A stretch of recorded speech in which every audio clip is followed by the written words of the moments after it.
Well, hello everybody. How you doing out there? Hello there. Hello, Nick. Corey. Hey, what's going on, Mike? Hey, we have a special guest on tonight.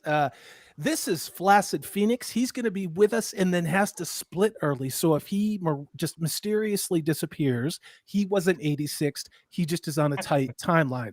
Let me go ahead and get back to Nick, though. Nick, what have you been watching? What have you been doing? You were on 2 weeks ago, and we wanted to have you back. We just wanted to see how you were doing and what's going on in Australia. Hail to the chat, by the way. Hail chat, hey, Punkwaddle.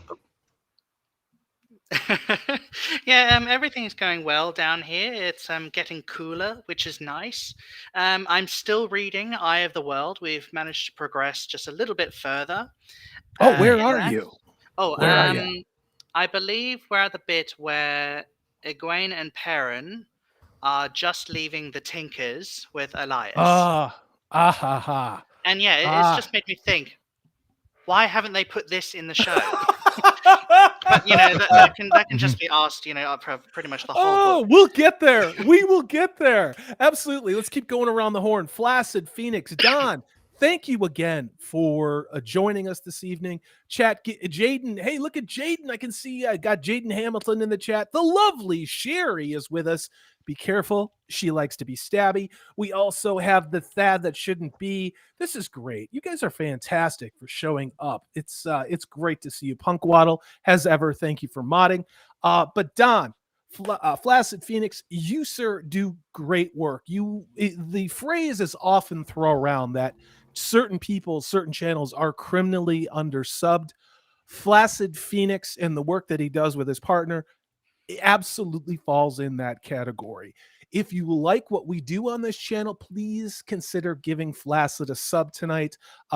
He's only going to be with us a little while. I'm going to jump on to Mike, or actually just go ahead and shout yourself out, Don. Tell us what's going on. Hey, I'm Don from Flaccid Phoenix. My partner is Gator. We just talk about random, pop culture stuff as it comes throughout the week. We just got an Obi-Wan episode out because the Obi-Wan news coming out this May, and we got some more wilder Obi-Wan content coming out this week. And if you ever want to know what Obi-Wan might be as the Unabomber or Zodiac Killer as a series, we're gonna talk about it tomorrow. So tune in. You know what? I think you have stolen scripts from Disney Plus because that sounds about like what they're gonna do. And oh god, I'm not gonna ruin my own show, but boy, there are so many things I am chomping at the bit to talk about. Obi-Wan is not the only character they're going to do. And they're going to do a character nobody asked for, nobody wanted. And that's all I'm going to say at this point. Let's move on to Mike, OBG70. How are you doing? Corey, I'm doing really, really, really well, but tired. Oh my God. Stretching myself thin these days, but hanging in there. The hardest working man on Asian cinema YouTube, as well as his ongoing struggles. It's an experiment. You know, I'm trying to see if there's any traction out there. Is anybody interested in? I liked it. You and Alexis, if you guys haven't checked that out, they talk about a lot of really cool Korean cinema, and were giving me an education last night. So just wanted to shout that out. Speaking of getting educated, ZAXX, how are you doing, sir? I'm doing great. I just want to say, hey, lovely Sherry, how are you? Is that your phone sex voice? Yeah, did it work? Are you done? I don't know. You got to ask the lovely Sherry, dude, because I don't walk on that side of the street. Let me take a look at the chat real quick, shout some people out. Hey, wait a minute. Nick McCabe is in the chat. Nick, is your brother ever come and watch you? Are you guys on speaking terms? Just curious. Oh yeah, every once in a while, but I think it's just a little bit awkward sometimes listening to each other because there's always something to criticize. That's true. Hey, we've got a new name in chat by the name of Lawrence Sturros. Hello to you. Thanks for coming to our chat. We also have Wilson Dustis. Haven't seen you in the chat before. The Crow Man. Hey, you guys, this is fantastic. Thank you for showing up tonight. And I'm going to scroll. Hey, Resurrection 117. Mike, hit that applause button or give him something deep out of your audio bag of tricks. Resurrection 117 is a channel member of mine. He's a Wolf brother. He gave us some really great chats, some really great comments last week. Great to have you back this week. Of course, Jaden Hamilton, fantastic young man. Glad to see you back. So let's get to the heart of the matter. Flaccid Phoenix has to boogie on. But Mike, I know you wanted to talk about Book of Boba Fett, and so just give us a couple quick observations of that, and then we can, if you have something you want to jump into, otherwise I can pull up the Obi-Wan stuff that we have while you talk about that. Or is that? Yeah, let's just do a real quick why you shouldn't be watching it kind of a thing. So you guys have seen the original Star Wars trilogy. I think everybody on the planet has. Do you remember collecting the toys, or did you collect the toys? And did you ever have a conversation with your friends where you would say, hey, do you want to play Star Wars? And then the argument would ensue. Okay, but I get to be Boba Fett. No, I get to be Boba Fett. No, you could be Luke Skywalker. No, you could be Luke Skywalker and Princess Leia. No, I don't want it. And then it back and forth. Everybody wanted to be Boba Fett. And there's a reason. He was just this badass character. He stood up there on the upper area of the bridge. He stared down Darth Vader. Darth Vader was kind of nervous around him. You got the sense that Boba Fett wasn't just this random human that could, get his butt kicked anytime, that he was actually out there kicking the butt. He was a great character, and everybody thought that he was amazing. So hold on, Mike. So he wasn't a confused old man back then? No. And he didn't smile, and he didn't have conversations, and he didn't dance with sand people around the campfire. Wait a minute. He didn't do any of these things. No, this sounds very phobic and istic. I don't believe you. Yeah. Yeah, it is. It is. I guilty as charged. Well, my co-host would. Oh, go ahead. Go ahead. Yeah, go ahead. Hit it. I would say my co-host has a very strong opinions on Boba Fett. That he's, the best thing he's ever done was track down Han Solo, and then was knocked into the Sarlacc pit by accident by a blind Han Solo. So how impressive is that? He's saying, a lot of it comes from the extended universe and our kind of headcanon of Boba, how cool he is. And I agree. Yeah. And for some reason, a lot in this series, they take away his stoicism by taking his helmet off. You see these kind of dumb. I mean, Tamora Morrison's not the greatest actor. He's a good actor, but a lot of it comes down to just the kind of that stoic, silent presence he has, that you don't know what he's thinking. You just see this blank stare from this guy. That's way more intimidating than than him having his helmet off and you see him do these reactions. You've heard him talk about how much he hates talking in this show, and I think they don't know how to do Boba. But actually, real quick, they do know how to do Boba because they did it in Mando. You know, they showed him in Mando. You watch Mando end of season 2, all the way up to the point where he shoots Bib Fortuna. Rest in peace, my boy. They knew how to do Boba, but for some reason for this series, they messed it up. So I don't know. Yeah. I mean, I just go ahead, Mike. I was just going to say, I was just going back to the part where Boba Fett is in Cloud City, and he's laid traps for Luke Skywalker, and he somehow knows Luke Skywalker's hiding around the corner down the hallway. He sets an ambush for him. It's just I don't know. I just always got the impression that he was exactly what he pretended to be. But in this Boba Fett show, he's actually missing in action. We don't get the real Boba Fett even when he's on screen. And then figuratively, he's missing in action in episodes 5 and 6, and we'll see about episode 7. But in episode 5, he was completely gone. And then in episode 6, he was there the last few seconds, and he didn't say anything. He was just standing there. And, it's just, this is not Boba Fett. And the only good parts about the series so far are when we lose him completely, when it goes back to, and it's not, okay, good parts. I didn't really mean to say that. Not good, just a bit better, a bit more watchable. Let me ask you this, because I was watching Doomcock's channel on Sunday, and I've been a longtime supporter of Doomcock. I, however, have diverted from some of his opinions about Disney Star Wars. And again, I'm not throwing shade at anybody. I love Doomcock. I understand why he wants to be optimistic.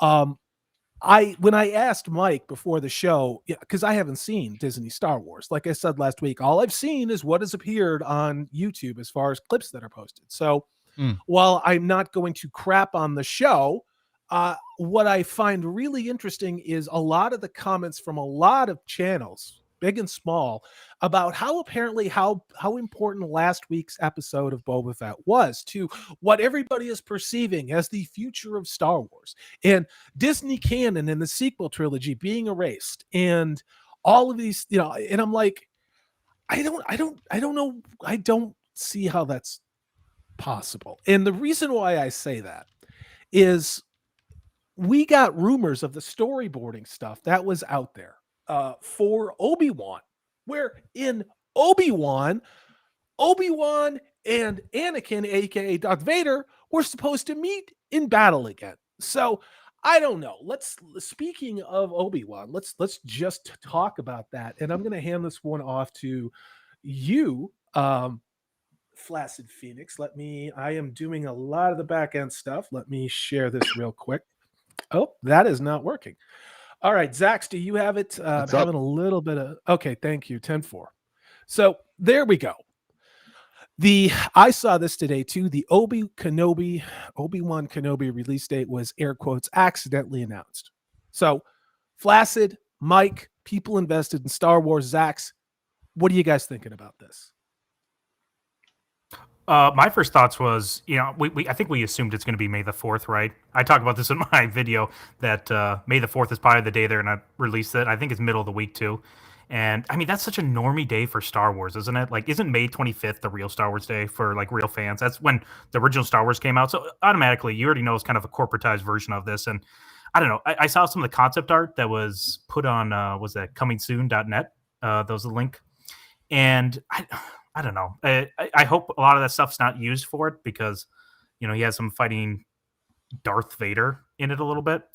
And I don't know. There's some concept art that in the sequel trilogy books, I don't know if anyone's seen those. They put a lot of this concept art out, and you don't know where in production it is, so can't really gotta take with a grain of salt where they're actually gonna put this, if it's before the writing or after it, because I don't know. There's so much in those books you don't know, or that's not even brought into the movies. But I don't know. I shouldn't be optimistic, but I don't know. I'm going to be in bliss for a little bit and be optimistic about it until eventually it comes out, and then I'm mad at Star Wars again. ZAXX, do you have an opinion on that? And what do you see with all this? You write a lot of channels. You do a lot of mod work. You hear a lot of opinions on YouTube. Have you I reached a place ride a of lot of consensus? channels. Did you say?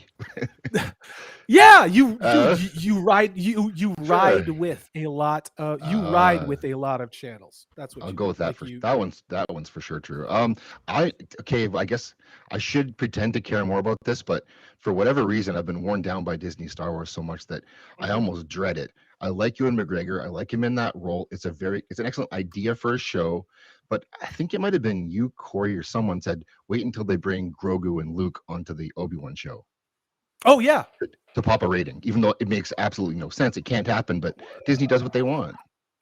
I didn't originate that. I may have said that. I think a lot of people are believing that.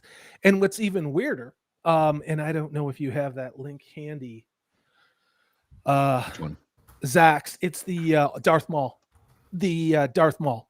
So if you loved what you were getting with Boba Fett and thought that this should be nominated for multiple Emmys, chances are you're probably going to like the deconstruction of yet another major villain in the Star Trek universe. And I guess I'm struggling with, why would anyone want or need a live action Darth Maul show? And I can pull it up if we need to. Isn't he dead? I got it. Okay, cool. And this is open to anybody on the panel, and then of course in chat. Oh my God! Hey, look at who we got here. Daniel's with us tonight. I'm just going to shout out Daniel.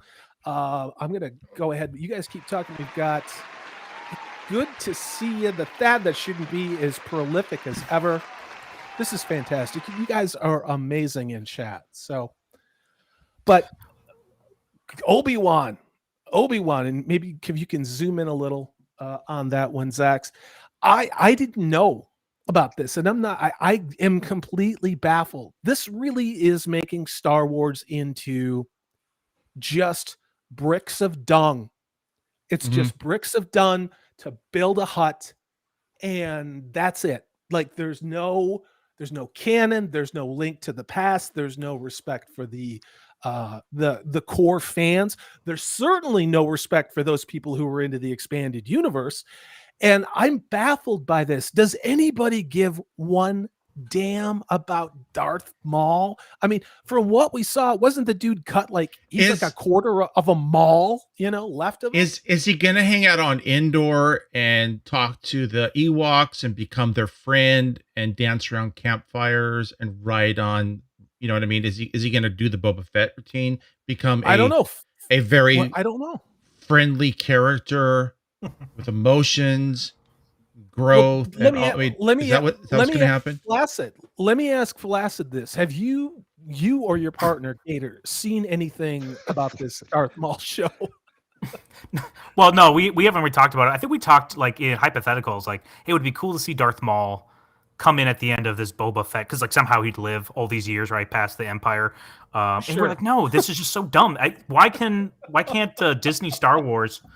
Yeah, God save King George. Someone said in the chat. Yeah, why can't they just make evil people? They can't. Disney can't do that. They have to be very. They have to Disneyfy everything. And I really thought if they didn't do this with Boba Fett in this series, if they actually gave us a Boba Fett series and actually gave us this gritty underworld, then I'd be excited. Maybe they could, dive into Maul. But everything they've shown us thus far, I don't know why. I'm like I'm an abusive relationship with Star Wars, but I'm blissfully coming back saying they really do love me. They're going to change this time. What am I doing here? What's going on? It's content. It's content. There you go. Yeah. Look at it. Helps your channel. Yeah, exactly. Well, that's it. Filler. And we're always open to the possibility it could be good. I would like it to be good. Agreed. I would like it could that happen. Too. Mm-hmm. Yeah, that could be. Yeah. I want to shout out to Daniel for the super chat, and I don't know, Mike, how ambitious you're feeling with the audio stuff. Let me go ahead and give you something special from the Bag of Tricks. This one is for Daniel. Lock and load. Fire. I know we're mixing genres and franchises, but I do love that clip. Haley Daniel, this is a $10 super chat, says, I had a framed and signed Boba Fett poster, and I've actually got it pulled up. I just need to do some juggling in a little. Let's see. There we go. Let me know in the chat if this was the one that you had up there. He had the framed and signed Boba Fett print by Dave Dorman on my wall for the past 20 years. Wow. Take a look at an image, search for it. That's Boba Fett from our childhood. Not this tired old man. I couldn't have said it better myself, Daniel, honestly. And I'll allow Mike, ZAXX, Flaccid, Nick, you too. I'm sure you saw Star Wars just like the rest of us. What we're getting on Disney Plus is not Boba Fett. I don't know what it is. It's a character who's wearing the armor, who has the name, but doesn't act or sound like a Star Wars character. If you've been to Disneyland, they have a stage show and Boba Fett dances. So if you go between the Boba Fett we all remember from the original trilogy and the dancing Boba Fett at Disneyland, what we have is right in the middle somewhere. I'd like to know kind of when this all when this all rolls out and we find out what actually happened backstage. I'd like to know how it got to this point with Boba Fett, and then what changed course where now it appears to be Mandalorian episodes we're getting, which are better. And someone explain that to me. Someone explain, because again, I'm not emotionally invested in this. To me, this is all irreconcilable, irreconcilable emotionally and from a fandom perspective. Honestly, like I don't get it. I saw that those idiots in the Lifesaver Fruit Flavors Vespas, and then I saw him dancing like he's at Burning Man with a bunch of crazy looking hippies. And I'm like, what the hell am I watching? Like, I'm not even watching the show. I'm just watching other people's reviews. And I'm like, how can we have a discussion, a serious intellectual discussion, where somehow Star Wars is being saved? And again, I'm not directing that comment at anyone. It's an objective question. And I'm going to go to you on this one, Flaccid Phoenix. And here's the thing, we can disagree. If you love what you're seeing, tell me. I will respect you. It's fine. But has there been something in Boba Fett that you liked a lot that gave you encouragement? Is there something that you know or you've seen with Obi-Wan that you are really hopeful for? Or are you just kind of white knuckling this and praying to God this comes out the way you want it to? I mean, I think I liked what I kind of saw out of Din Djarin in Boba Fett, even though that's not where he's supposed to be, right? This is supposed to be Boba Fett's show. But I kind of like that aspect of it, and he's picking up on his story, which is interesting and character-driven, and is done well enough. But Boba Fett's I'm not interested at all in it. Every time I see him on the screen, I'm really usually checking my watch, seeing how much time do we have. Is there going to be anything good in here? And I was way more interested in everything that was happening in Mos Espa, of him having this kind of crime, like actually establishing his reign within Tatooine. But we didn't get any of that. And why does it always feel like? Does anyone else get this feeling that Boba Fett's palace, not Boba Fett, well, it is Boba Fett's palace now, but Jabba's palace feels like it's like a fan film or something? It's so sparsely populated. Can Disney not afford extras? Bingo. Bingo. It's a small world. It's a small world, Don. And then everyone, wait. But everyone meets each other somehow. It's a small populated world and with a big galaxy, but everyone bumps into each other. Oh, I didn't know you were there. Oh, wow, you're another important character. Go ahead. Do you know why? Because what it feels like is the people who are responsible for art direction are the same ones making their theme parks, where you just walk in a big circle and you spend a lot of money and you get sunburn, and by the time you leave, you're angry and wonder why the hell you spent all that time and money in any of this. And I'm wondering if a lot of people who are watching Disney Star Wars are having that experience. And what you said about it being a small world, if, for those of us who have been reading The Wheel of Time, and I want to say hail to my wolf brother. Oh, God, you jumped on me. Brett Rose.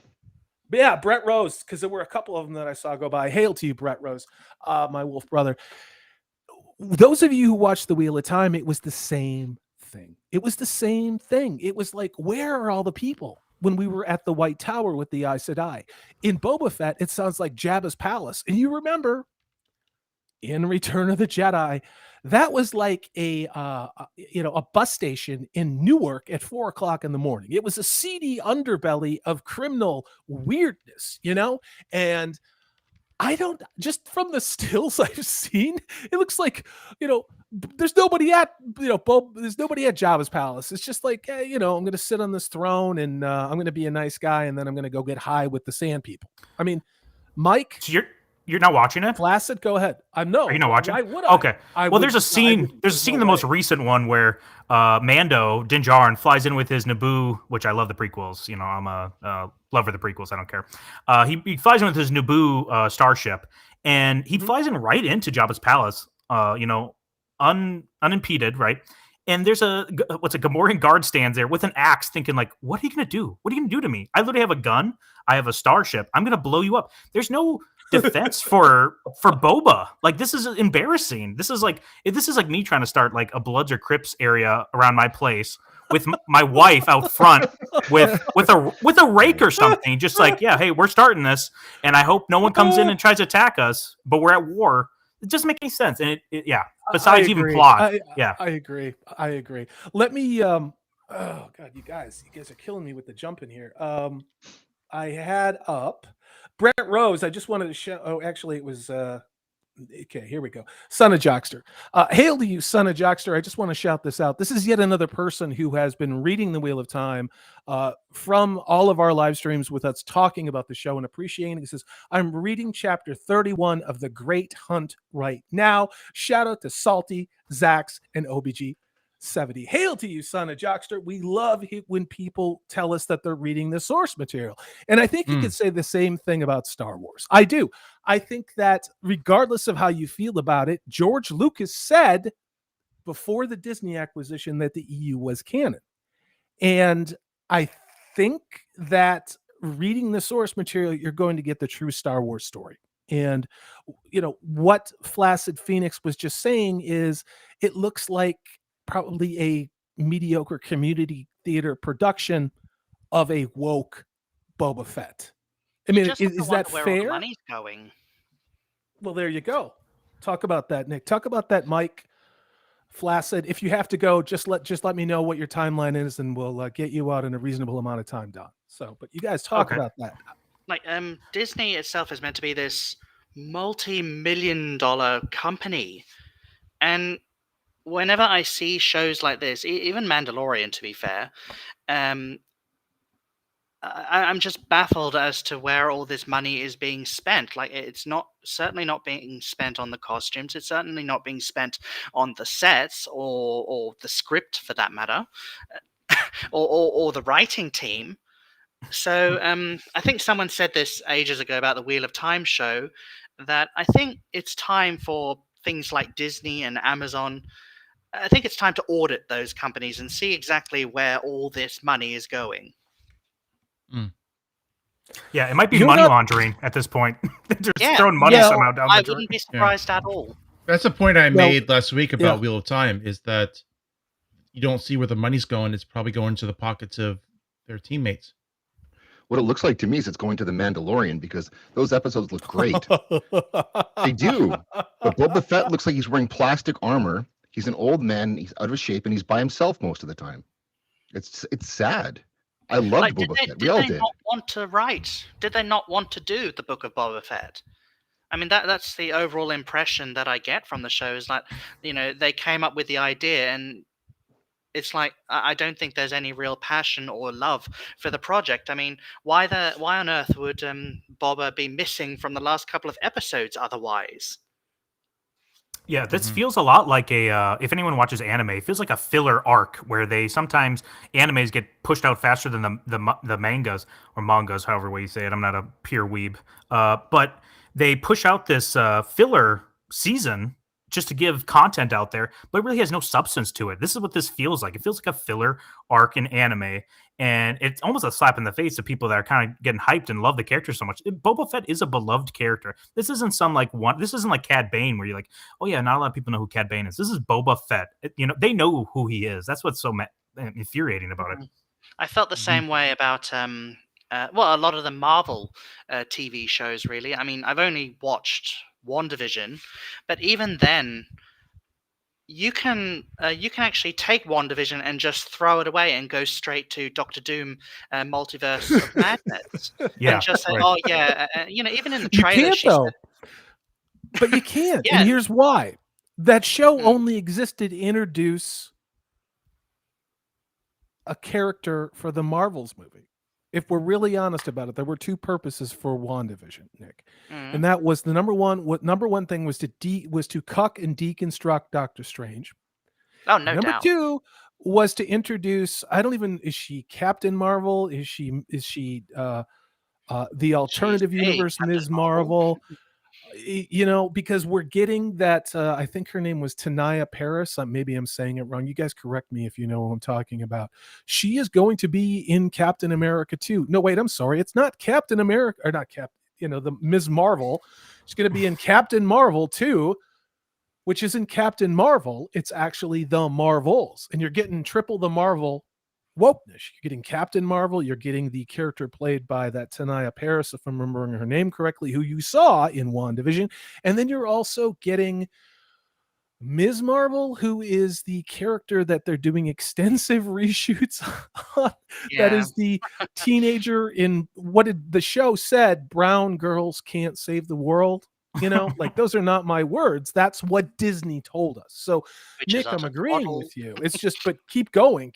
I just wanted to throw those things out there. So, yeah. Yeah, no, it's just my argument that I bet just with a little bit of tweaking, you could go straight to Doctor Strange and just say, "Oh yeah, Wanda, what have you been up to?"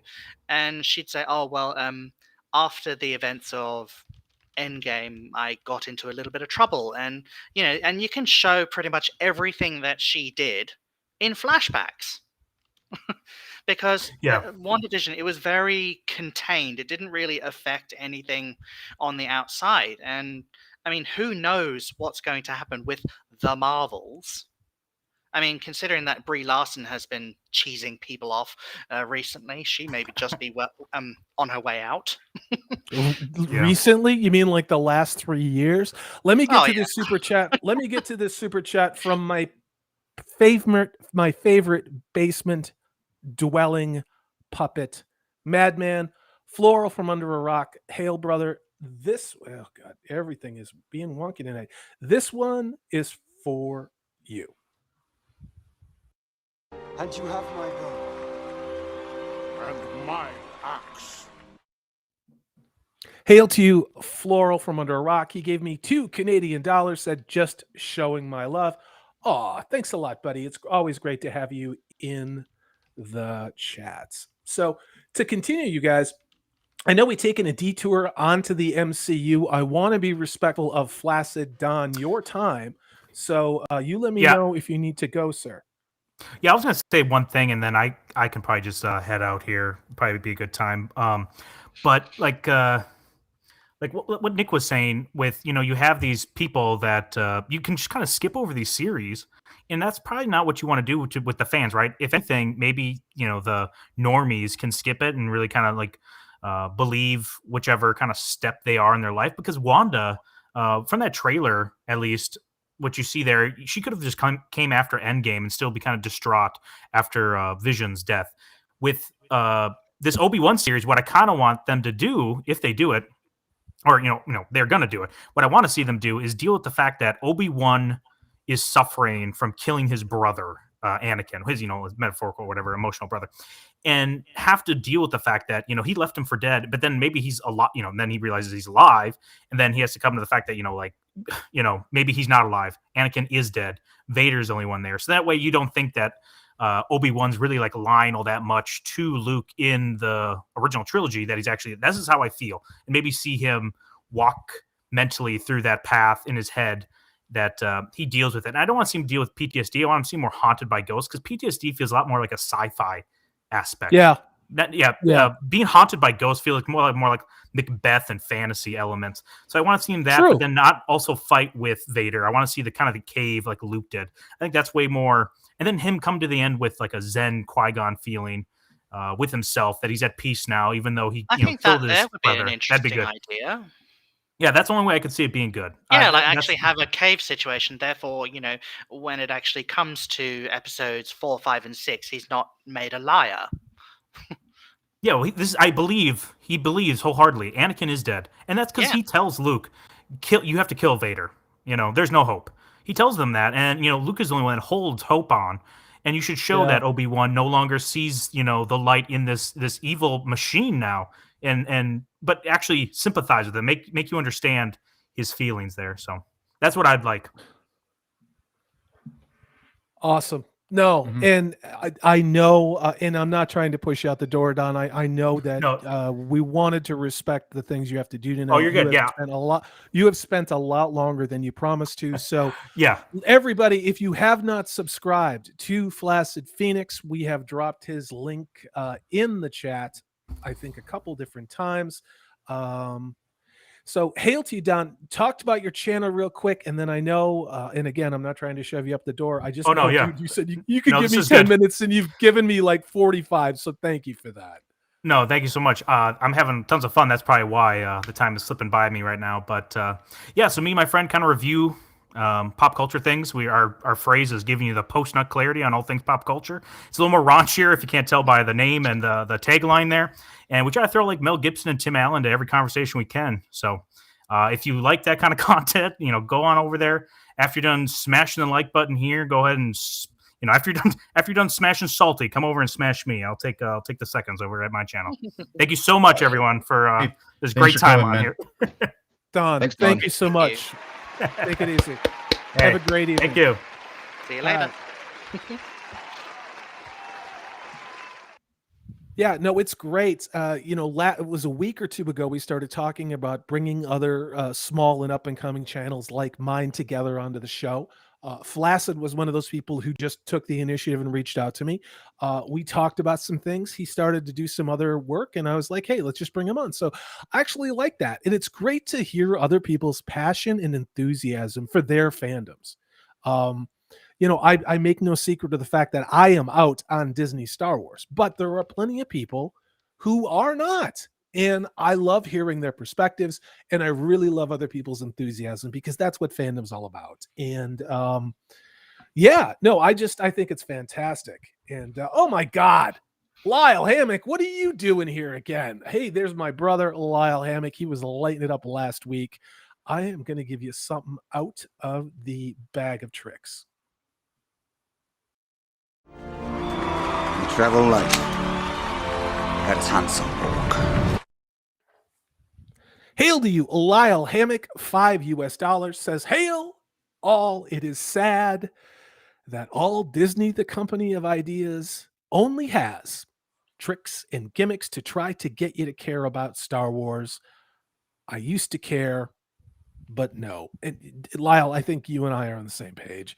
ZAXX, how are you feeling about Star Wars? Nick, how are you feeling about Star Wars?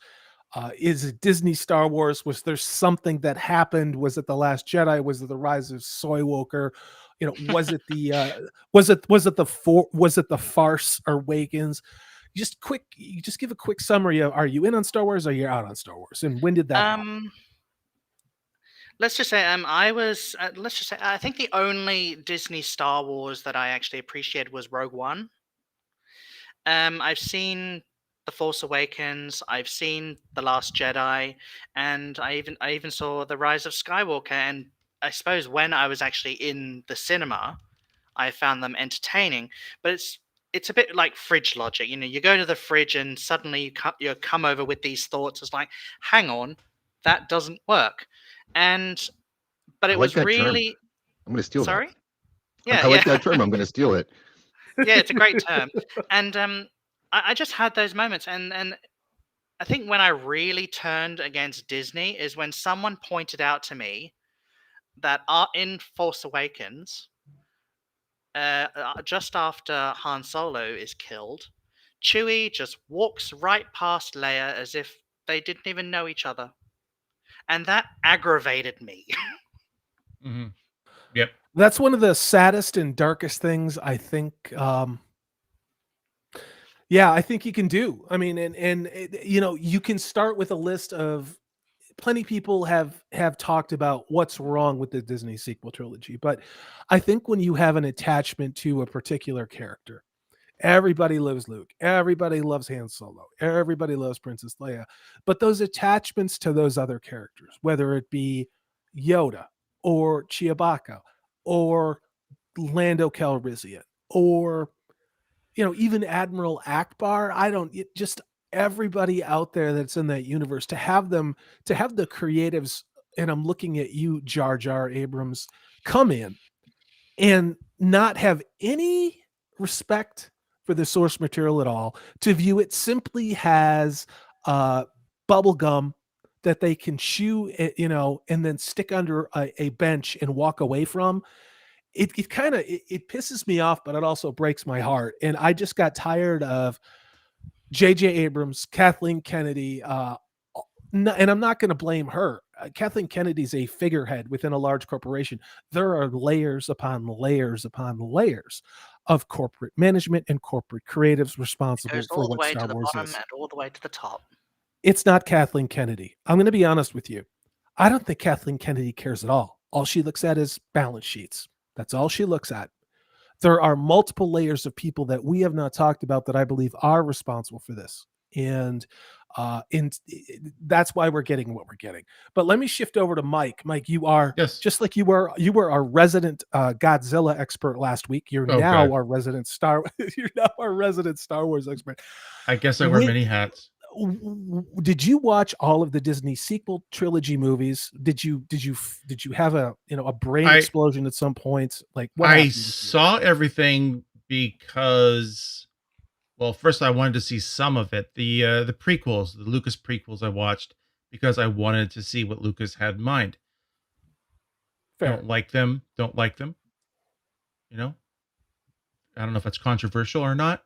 Going to get me canceled, but what did you think about the sequel trilogy? Like, what did you think about no, I wish I could have I took my daughter to see it because all her friends at school were going to see it, and so she had to see it too. You have to go talk to your friends at school about stuff. So I 2 hours in a line outside in the cold to go see these midnight showing, and it was just brutal, and I hated every second of every bit of it. But here's what I want to ask you guys, and I would like I'd like an honest response. And this is not just a line here. I'm really curious. There are shows, movies, TV series, all these things that we have watched as kids or as teenagers. And then as adults, we go back and we try to relive that part of our childhood and we watch it again. And we realize it doesn't hold up. It's just awful.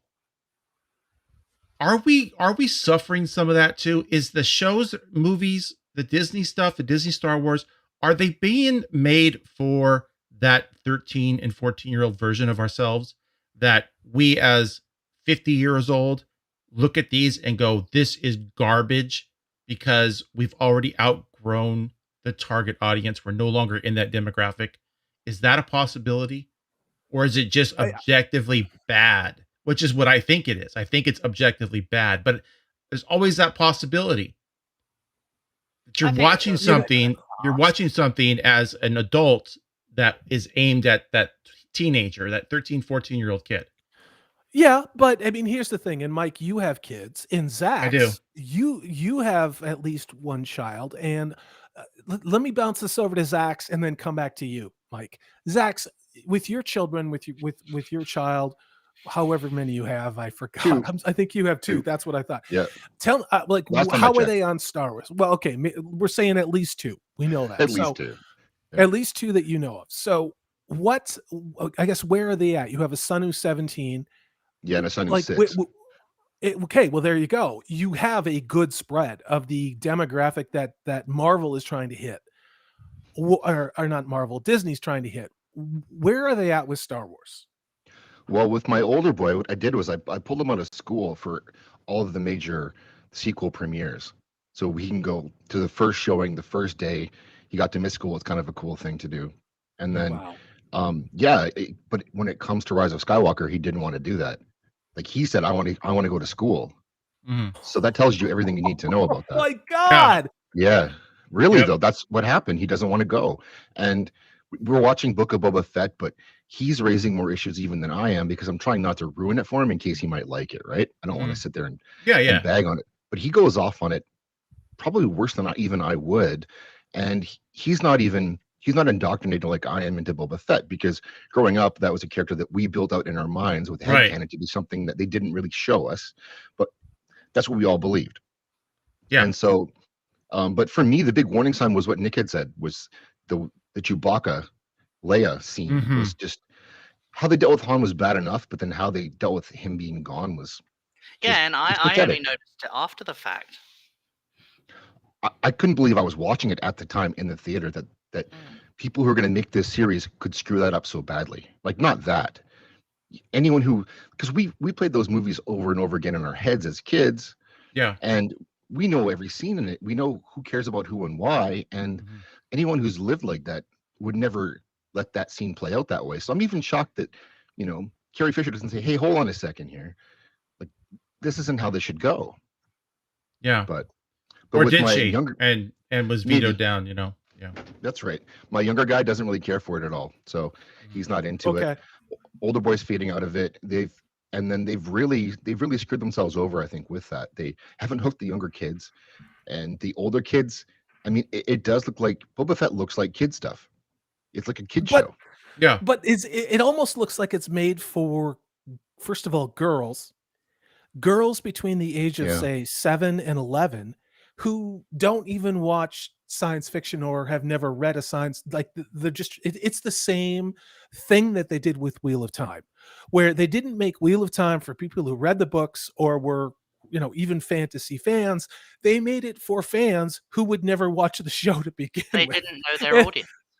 Yeah. That's one thing that you have to do about that's one thing I've learned even when I'm writing my own stuff, is that the one thing you have to know is your audience. Who are you writing for?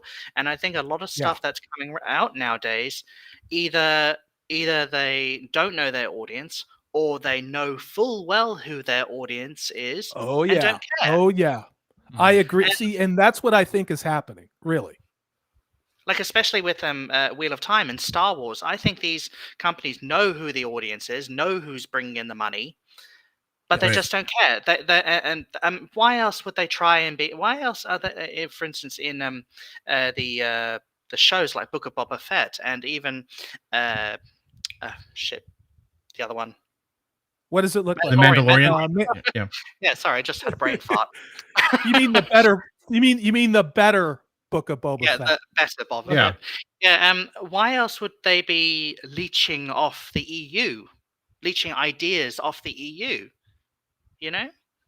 I think you're being very kind by using the word leech. Probably. I used the analogy last week of you're talking about a body, a human body, and they're trying to transplant organs in there from other animals or creatures that should not be put into that body, because the body will fail. The organism will fail and die just because you put an organ in there that's a kidney. If it's a kidney from a skunk and you put it in a human, it's not going to work like a kidney does. And I think that's what you're seeing with Star Wars. And speaking of which, we've got a brand new person in chat, Heather Joy LaRue. Hail to you. Let me get you something good for this. Actually, no, that's not a super chat. Heather Joy LaRue says, girls don't like this. Okay, this is what I'm talking about. Girls don't like this. Me and my daughter hate New Wheel of Time. Sad because I gave her the books and they did this to it. She knows it's bad though. Hail to you, Heather Joy LaRue. Here's the thing, Heather. We talked about it last week and the week before that and the week before that, but every week I made a lot of Wheel of Time videos. And even though the show ended, the first season, what is it, over a month ago now, people are still leaving comments on the videos that I did of the episode reviews saying how, because I kept saying this is not Robert Jordan's Wheel of Time, they went and they downloaded the book to the Kindle, or they went to a bookstore and they got a hard copy. And NICK McCABE is reading the book, our person on this panel right now for the first time too, because it was so baffling as to even being a noob watching the show, it didn't make any sense just watching the show. Yeah, So even just on your own, it's just baffling. Yeah, and we also had Brightest Day, another YouTuber on the channel, also didn't read the Wheel of Time, Heather. He watched the episode and was like, "What am I watching? This makes no sense. Why should I care about these characters?" And that's someone who didn't even know who Perrin, Rand, Matt, Egwene, Nynaeve, Tom, any of these characters were. So I think that what you're saying, Nick, it's absolutely true, and it's not limited to Star Wars. And we talked about it last week, where every single network streaming show, like even the terrestrial television, all of these shows seem to have the same intersectional feminism, woke ideology, neo-Marxist bingo card that they all have to check off a series of boxes before they even think about the story. And Star Wars, in my opinion, is in that same boat, and especially with Disney, who is behind a lot of these ESG score driven corporate things, just like Amazon. Their entertainment is a platform to push those values, and characters and story are second. Now, Mike, Nick, ZAXX, am I being pessimistic? Am I being unfair about this entertainment? No, So- I think you're maintaining a healthy level of skepticism. Yeah. Fair. Like we've all been burned, and it's only natural to worry about these things. Mm-hmm. Yeah, and Mike, you go ahead. I need to reach out to somebody who's actually in the chat. Let me do this.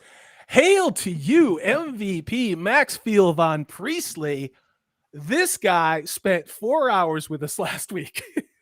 He lived through getting nuked by Paramount Plus. We were 24 minutes into our first live stream. Paramount Plus nuked us for meaning they took the channel, my channel, out and took the live stream down. It was no way to recover it. And the reason why was because we watched 18 seconds of a trailer of Halo, which is an ad. It's like watching an ad for Tide, like Tide detergent. It's an ad. Anyway, long story short, Max hung with us for over 3 hours after that, and we covered a great many topics, including the Lord of the Rings, the Rings of Power, comic books, the kaiju verse, male archetypes, the destruction of archetypes of entertainment, all those things. And it was great to have him on the show. And Max, it was that long. When you combined it out, it was about 4 hours. So I put a bunch of clips together because not everybody wants to sit through 4 hours of my genius talking. I don't know why, but not everybody wants to. So I can see people wanting to sit through 4 hours of Max talking. He was a fantastic guest, and I know we've talked since then, Max. Dude, you're always welcome. If you want to come on tonight and beat up some of the properties we're talking about, just ping me on Twitter. But hail to you, MVP. If you have not subscribed, Maxfield Von Priestley, he's a mover, he's a shaker, he's a heartbreaker. He is putting out some great content, just like Flaccid Phoenix was, who was on earlier. So hail to you. So we have another super chat. This one is from Silverlock, or did I get to that one already? I can't tell. I'm doing too many things. Let me go ahead and do this for you, sir. Now for wrath, now for ruin, and the red dawn.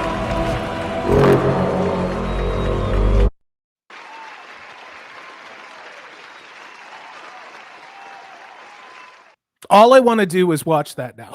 Every time I play Lord of the Rings, dude, every time I'm like, wait a minute, man. I just like, stream's over. Let's go watch Lord of the Rings. But no, hail to you, Silverlock. This is a $9.99 US dollar super chat. Says, it's sad. Okay, this guy's speaking my language, or this person is speaking my language. I was at Star Wars for the first time in 1977 when I was 9 years old. Well, I was 7, Silverlock. And to think I would ever be in the point of life This is hard stuff, man, where I would not bother to see a Solo movie. Or the third movie, the Rise of Skywalker in a trilogy is sad, and it is sad. And we talked about that actually last week with the stages of grief. And where are we at in our fandoms with our stages of grief? You know, the first thing that you have is you're in disbelief, or you're sad. Then you're in disbelief. Then you try and bargain your way out of things. Then you become depressed, and then you move on. Then you move on to the move on stage, where you're ambivalent, where you've accepted this. You can live with it. It's not tearing you apart. You're not happy about it, but life goes on. And it's hard. I want to love Star Wars, and they can never take the original trilogy Star Wars love away from me. And I actually like 2 of the prequel movies, and I do like Attack of the Clones, but I really do like the Revenge of the Sith. I do. And maybe I was grading on the curve, because at that point, when we were at that point of the prequel trilogy, seeing it in the theater, watching that opening sequence with the battle that was occurring with Obi-Wan and Anakin running through the Star Destroyer or whatever it was, where the Chancellor was being held captive, that felt like Star Wars to me for the first time in all 3 of those prequel movies. But hail to you, Silverlock. I know it sucks, but like we talked about at the end of our live stream last week with when Maxfield Von Priestley was on it, and we also had a man of Manethrin, a very good dude. I'm glad he did not freeze to death in his garage, but I have checked out him since. What can we do about this? We can lament it. We can let it eat us away. You know, there have been a lot of things in the last 2 years that were maybe designed to erode us and our joy. I want to jump on this super chat here for a second, because really, he put it exactly the way I feel about it as well. And I never thought about it like that. But if you could time travel, and I could go back in time and tell 9-year-old me that there's going to be a Solo movie and I'm not going to watch it because I haven't, I would kick myself in the nuts and run. Like, this guy's obviously a robot. Don't trust him. Well, we made those movies in our head. We acted them out on the playing field with sticks at recess. We knew what Han Solo was going to be and do. We really did. And it's weird where all of us at 7 years old could have made a better Han Solo movie than what's his name? Ron Howard, who was brought in after what's true. It's true. After Ron Howard was brought in after they fired 2 of the air quotes hottest directors in Hollywood that were brought in by Disney Star Wars executives. And then Ron Howard had to reshoot 80% of that movie. Do you guys remember? Was it like in a couple of weeks? And the production budget almost doubled. And what did we get with Solo? For me, I couldn't make it 5 minutes into the movie. I'm like, this is not Star Wars. That is not Han Solo.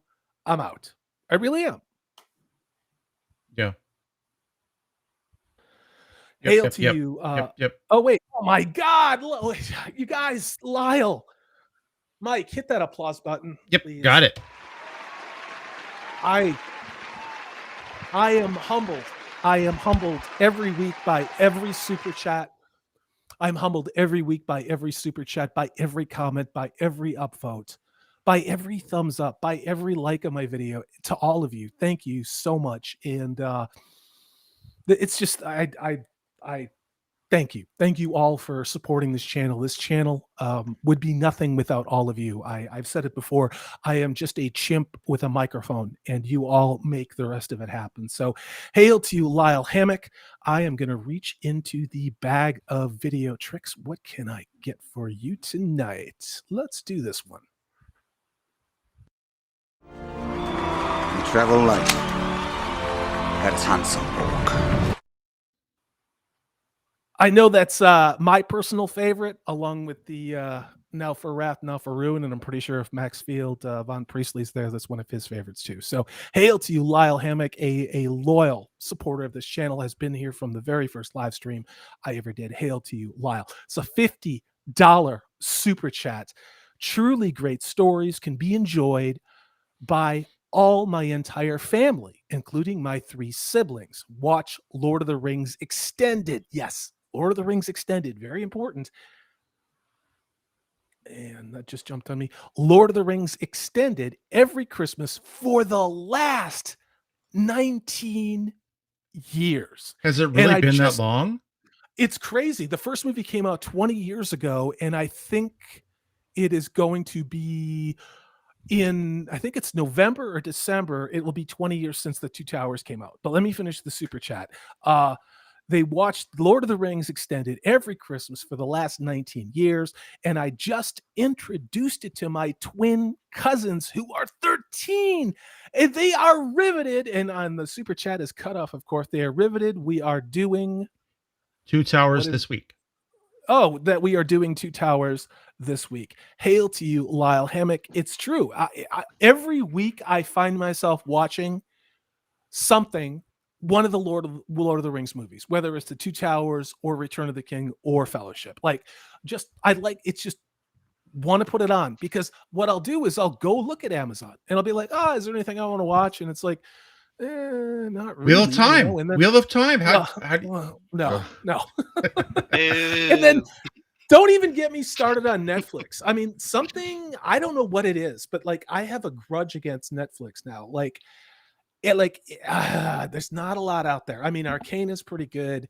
There's a couple other things I know I should get to, but I'm almost at this point with Netflix where I want to cancel it. And my better half canceled her subscription this week to both Amazon and Netflix now. And because she had her own, and we don't watch a lot of either of those. We watch a lot of YouTube. We really do. And I don't know. I just The Lord of the Rings is somehow 20 years old, and yet it looked 5 times better than Wheel of Time on Amazon. I think the Lord of the Rings trilogy looks better than Disney Star Wars. I think it looks better than the Marvel Disney Plus things that are out there. You guys in chat, Nick, where are you at with Lord of the Rings, the Lord of the Rings trilogy? Mike, ZAXX, just freeform this thing, and you know where I'm going to lead into after that. I have the extended editions of all of them, including The Hobbit, and I actually very much appreciate the extended editions. Oh, because, yeah, no, you have to get the extended editions. I know a lot of people, complain about the length and everything, but I don't know, just to me, the extended editions have better pacing, if you know what I mean. It's the Kama Sutra of the Peter Jackson trilogy. It's taking your time, making sweet, sweet love to that story. And that's why I like the extended additions to those movies. I really do. No, because it's definitely a world you want more of. Yeah. Well, we're going to get more of it. Well, speaking of the trilogy and getting more, we were talking about watching things with your kids, and my 17-year-old does ask every year to watch the extended trilogy, Lord of the Rings, again and again. And that's what he wants to watch. So he doesn't want to see the new Star Wars stuff, but he does want to go back and watch that same. every year. And it's like it's like clockwork almost. He starts looking at the Blu-rays and he's like, maybe we start watching this again. And then within a week, that's amazing. Yeah, my daughter and I watch it every Christmas break. It's so cool. But think about that. This is and we've talked about it in the show already. This is the demographic. Exactly. A 17-year-old that all of these corporations, whether it be Disney or Marvel Studios within Disney or Paramount Plus or Amazon, that they think they have to make these properties into something they're not, because the only way they're going to reach the audience is to make sure that everybody out there, and everybody out there has a big asterisk by it, has to look different. It has to be different. It has to be modernized. It has to be more accessible. It has to be more relatable. It has to mirror the politics and the agendas that we're seeing current year for the primary viewing audience, which is the 18 to 24-49 demographic to get into. And now a lot of us on this chat on the panel tonight we're older than 40. I'm older than 50, and Mike is too. But and people will say, well, you're just too old and it's not made for you, and whatever it is. But to hear that there are teenagers, and not just boys but girls too, that aren't into this stuff and they reject it, I think these corporations, they can play this game of denial all they want, but the things they're making don't have legs. And if you're going to watch something over and over and over again, and I forget what the full viewing time is for the Lord of the Rings on the extended, isn't it something like 11 hours, 9 hours at least? To have about 3 hours a teenagers movie. to have teenagers spend that amount of time to want to watch that in 2022, I don't know what why you can't see that. Just stick with that winning formula of being true to the source material, that you should go with that. But I'm going to allow anybody to do the final word on that. Like Mike, I know you have 2 daughters, I thought, or 1 daughter. Yes. That I know of. What is her posture? What is her place on some of these things? Like Lord of the Rings, is she into it? I know she's out on Book of Boba Fett. We talked about that last week. She loves Lord of the Rings, all that. Like I said, we have this yearly thing where we have to watch the entire trilogy again and again, the extended version, of course. And left to her own devices, she's a book reader for Wheel of Time and bailed on it after, I think, episode 4. She couldn't go any further. Book of Boba Fett, same thing. I think she got to... Actually, I told her if she likes The Mandalorian, she should watch episode 5. So I think she did watch episode 5. But that's it. And she's just not interested. And before, she would be like, can we watch this? Can we watch this? Can we watch this? We have time. Can you put it up on the big TV? And now I have to go and find her and ask her, did you watch this? Have you watched it? Are you going to watch it? And no, I don't think so. And that's where it's at. Anything, she does like Marvel. She's a huge Marvel fan, but none of the newer stuff. She likes Spider-Man, the latest Spider-Man. That was it. But like the Eternals and the 10 Rings and all that, no interest at all in any of that stuff. So. Well, she's not alone in that. she's not alone in that. The reason I know this is I don't go and like tell her what to think, and nor do I go and pressure her on it. I simply stand passively by and wait for her to come to me and say, can you take me to see this movie? Can we buy this movie or rent this movie or whatever? It doesn't happen. It used to happen, not anymore. She's out. Yeah. She's thrown in the towel. Yeah, and so really what I wonder is, I keep hearing the words echoed from, I want to say it's 2 years ago, when Amazon, after getting rid of the writer's room for Amazon, The Lord of the Rings, The Rings of Power, getting rid of the writer's room. Go look on IMDb. Look at the people who, in the articles that appeared in 2019 in the Hollywood Reporter, in Variety, and other trade industry magazines, that said these were people specifically brought on with the credit of writers. Well, they got chucked out less than a year later. And it was about a month or 2 later, after they got rid of after Christopher Tolkien, the son of J.R.R. Tolkien, died, that the remaining one purist, the scholar in the true sense of the word, Tom Shippey, was asked to leave. The writers were gone, and these were veteran writers. These were people from The Sopranos, from Breaking Bad, from, oh Lord, I don't remember all of their credentials. One of them had actually worked on a sci-fi show before, but these were people with major successful shows on streaming, and they were out the door.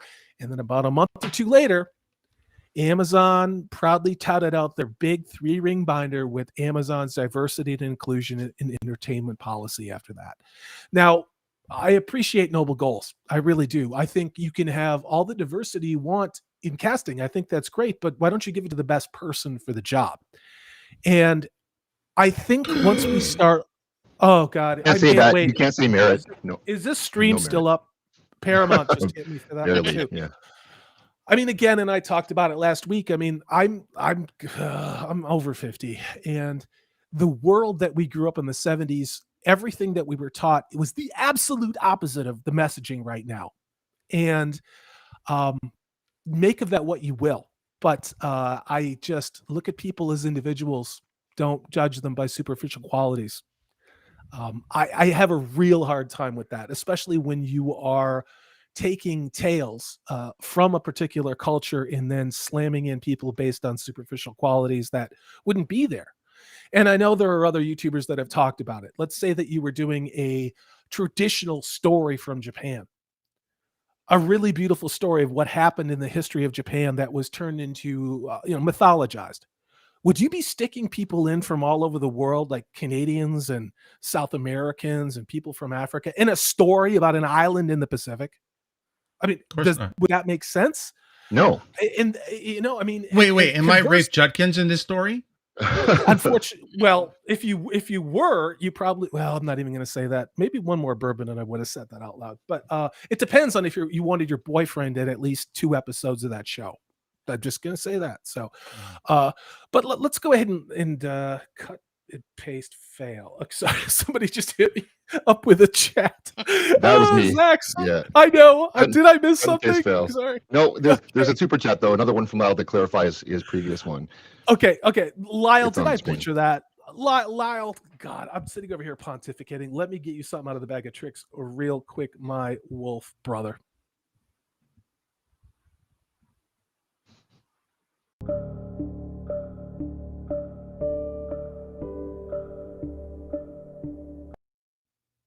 And that was not what I was going for. Be careful on Restream, boys and girls. The screen likes to jump for you. This is what I meant for you, Lyle.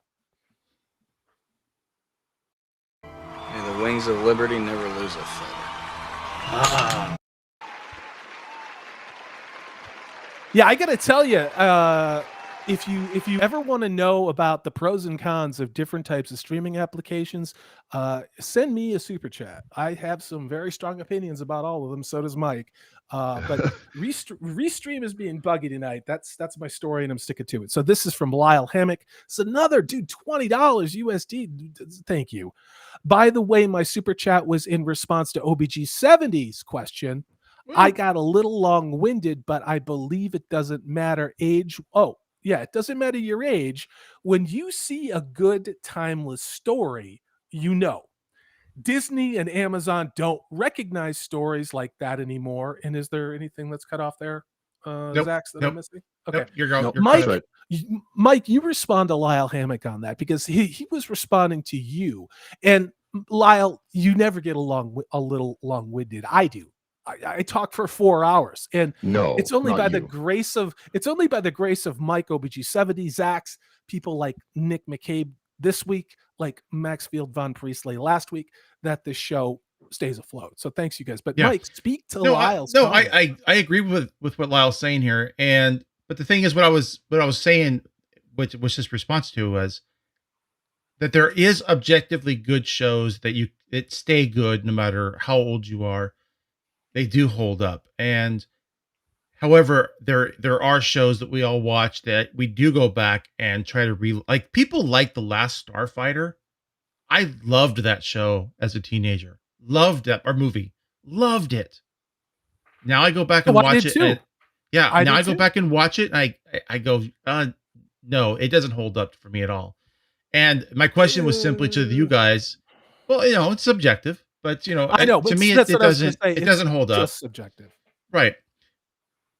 To me, it doesn't hold up. But that's my question: is the goal of the Star Wars Disney production to aim it at a different audience than us? Would that be the reason why we don't like it? But if it's good, objectively good, it's going to be good for us. It's going to be good for the teenagers. It's going to be good for everybody. So I do agree. If it's a good, timeless story, as he says here, it will last. And in 25, 30 years from now, our children will be watching it again and again and again. I like some real crap that I go back and watch over and over and over again. you do, and he does. It does hold up for me. Yeah. That was it. So. Yeah. No, I mean, and Nick, do you have something to add to that? I mean, about because you are a writer, and this is something I still want to talk to you about, your books, and what you write, and you have a perception on it that I wouldn't call it analytical. I would call it more of a craftsman's perspective as to how you build something and why it stays up when you build it. So in this case, I know you can get into the minutia of, character arcs and story and, rising action and denouement and all those other things. But are there some hallmarks to this and what Lyle was talking about with Star Wars or Lord of the Rings that make them timeless? And if so, with the entertainment we're seeing today, what is the lack? What is the deficit that, what is it that's not there? That's, even though it has Star Wars in it, it's not Star Wars, just for example. See, I think that's a very good question. I'll just put this out there now. I actually came to Star Wars quite late. I was in my 20s, I believe, or maybe like late teens. So, I mean, I came in with the prequel trilogy, and I enjoyed those immensely. But then, what do you call it? But then Star Wars, the sequel trilogy came out, and I then got into the original trilogy, and yes, I'm not sure if age is a factor, but no, I really do think there is something to be said about things like storytelling, lore, consistency, especially within the story itself. And regarding what I think Disney and Amazon and all that stuff, all those things are lacking right now, I don't know. It's just,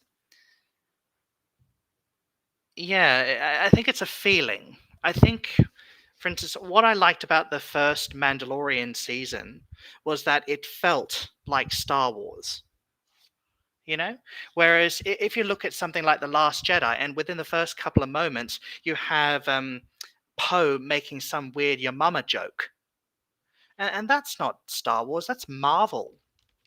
It's the humor, it's the writing. It's cheap, it's easy, and it worked in Guardians of the Galaxy. I mean, Guardians. Yeah, it worked in that. It worked. Then suddenly everything is like that now, Yes. and nothing has its own feel anymore. Nothing has its own identity.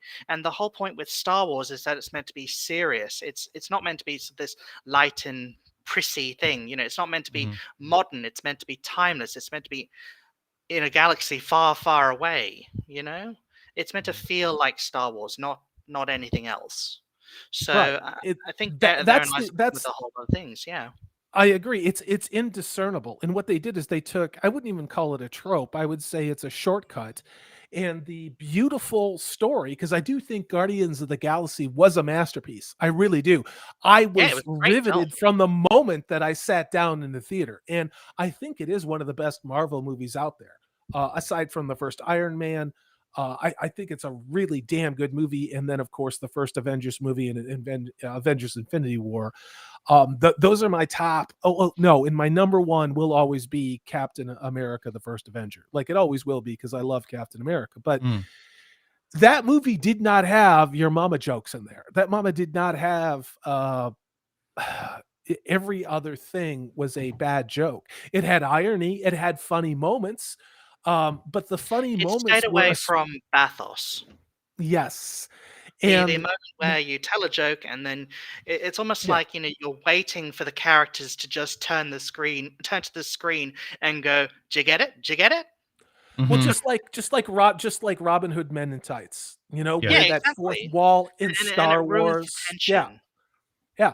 And Spaceballs, the same thing, where you expect that kind of fourth wall being broken within those movies because they're absurd to begin with, and you accept it because it's an absurd freaking Mel Brooks movie. But you don't want that in your Marvel superhero movie, and you don't want that in Star Wars, and you don't want that in any of these other more serious properties. So I have to agree with you. And let me get to the super chat. Yeah, you're being held accountable right now, Corey. No, yeah, I know. Is this going to be a struggle section? Like, maybe it might be.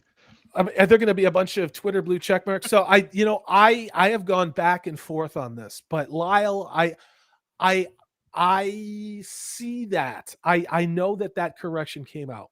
Lyle, I do. Lyle Hammock. First of all, I'm going to give you some video. This is let me get you something really good out of the bag of tricks. Here we go. Lock and load. Fire. Lyle Hammock, again, thank you. This is for $5 US. Says, I have to correct you. The writer's room was not fired. That was bad info from OneRing.net. They actually apologized for putting it out, so that is fake. Lyle, I know about the correction from OneRing.net. I do. And the reason why I say that is based upon the research that I have done, and I am not like on Ancient Aliens. I'm not trying to create drama. I'm just saying I saw that correction, and then I went to IMDb and other sources that actually list the writer credits for the show. And what you'll find is that the original writers who were part of that are only credited as executive producers on season 1 for episode 1 and 2. And then season 2, episode 1. So do I have a tinfoil hat on that? No, I don't. I know what you're saying. I know there was a correction. I'm holding this position, and I know it's tentative at best. I know that I can be called to the mat on this one, and if I am, I will go, I was wrong. I misinterpreted it, and I will do that on the show. I absolutely will. Just like when I made a mistake about the Aes Sedai that I thought wasn't accepted, who was in the wrong place with the struggle session with Logain in that cave in the Wheel of Time that never happened, with Moiraine. And I misidentified someone who I thought wasn't accepted in the books, but was actually a full Aes Sedai. But still, that Aes Sedai was never in that scene that Rafe Judkins created. So I'm not being defensive. What I'm saying is I hear you, Lyle, and I agree with you. However, I did some other research besides that, and I'm trying to wrap my head around why these people are not listed as writers. They're listed as executive producers for the show. And usually you do that for someone who you just need to give them a title that wasn't really in a big role. Now, you guys, Lyle, Mike, ZAXX, tell me what you think about that. Do you think I should just say I'm wrong, or do you want to wait and see what's on the credits for the first couple episodes? I think you guys should have to fight. You and Lyle should have to fight. Yeah. Okay. Yeah. I'll do that. Yeah. All right. Knives or knives. Yeah. No, we'll do pro Swords? wrestling. We'll do it'll be a work pro wrestling. Okay. All right. Well, Lyle Hammock, on September 3rd, the day after the first episode of the Lord of the Rings of Power, you and I in a cage match to the death. I'm doing it. Let's go. Okay. Well, it cage match, to the until somebody says something. So, Lyle, I appreciate that, and everyone in this chat, call me out like that. I want you to. I agree with you. And here's the thing: I want to be wrong about this. I want there to not have been the dysfunction that we have seen. And part of the reason I did my own research, and I talked about it last week when we had Maxfield Von Priestley on, was to determine, we heard a lot of things. We did. What out of it was true and what wasn't. There was a lot of stuff we heard that I didn't say in my videos and haven't brought up since because I couldn't find any evidence to really support it. In this case, looking at multiple sources of who the hell the writers were, it didn't make a lot of sense to me. So I am interpreting it to be this way. And if I'm proven wrong, I'm going to do it on the show. And I'm going to say, Lyle Hammock, you were right back in February of 2022. So hail to you, brother. And again, I'm not challenging you at all. I have a lot of respect for your own demanding of accountability in this. And I respect that entirely. So hail to you, Lyle. So we got something, was it Friday, Thursday of last week? And you can scroll down a little bit if you want. I like to go to Den of Geek every once in a while. They can be kind of shilly. I actually prefer to go to a place like Cosmic Book News to get things. But Den of Geek had a really, really interesting article. And what they did is, we got all those posters for Amazon's The Lord of the Rings of Power. And it just didn't make any sense. Like, this is what we asked for. And I actually made a couple videos ridiculing Amazon for not giving us one still, one countryside, one piece of armor, one weapon. Well, a week later, what did we get? And if you want to scroll down just a little bit more, ZAXX, yeah, let's go to that one. And I don't know if you can zoom in at all, but all of these posters right there, we know who that is. And I'm going to hand this off to you, Mike, like that picture right there. Nick, ZAXX, like, we know who this is. or we think we know whose this is. So let's talk about this poster right there. Whoever wants to go. Okay, looks pretty cool to me. I mean, it's definitely Frodo in the picture, right? It looks like Eowyn. It's totally Eowyn to me. Oh. Could be. Yeah, I think it looks awesome. I like the poster. Yeah, that's cool. That is. It shows us nothing. It gives us nothing. It implies something, but doesn't actually show us.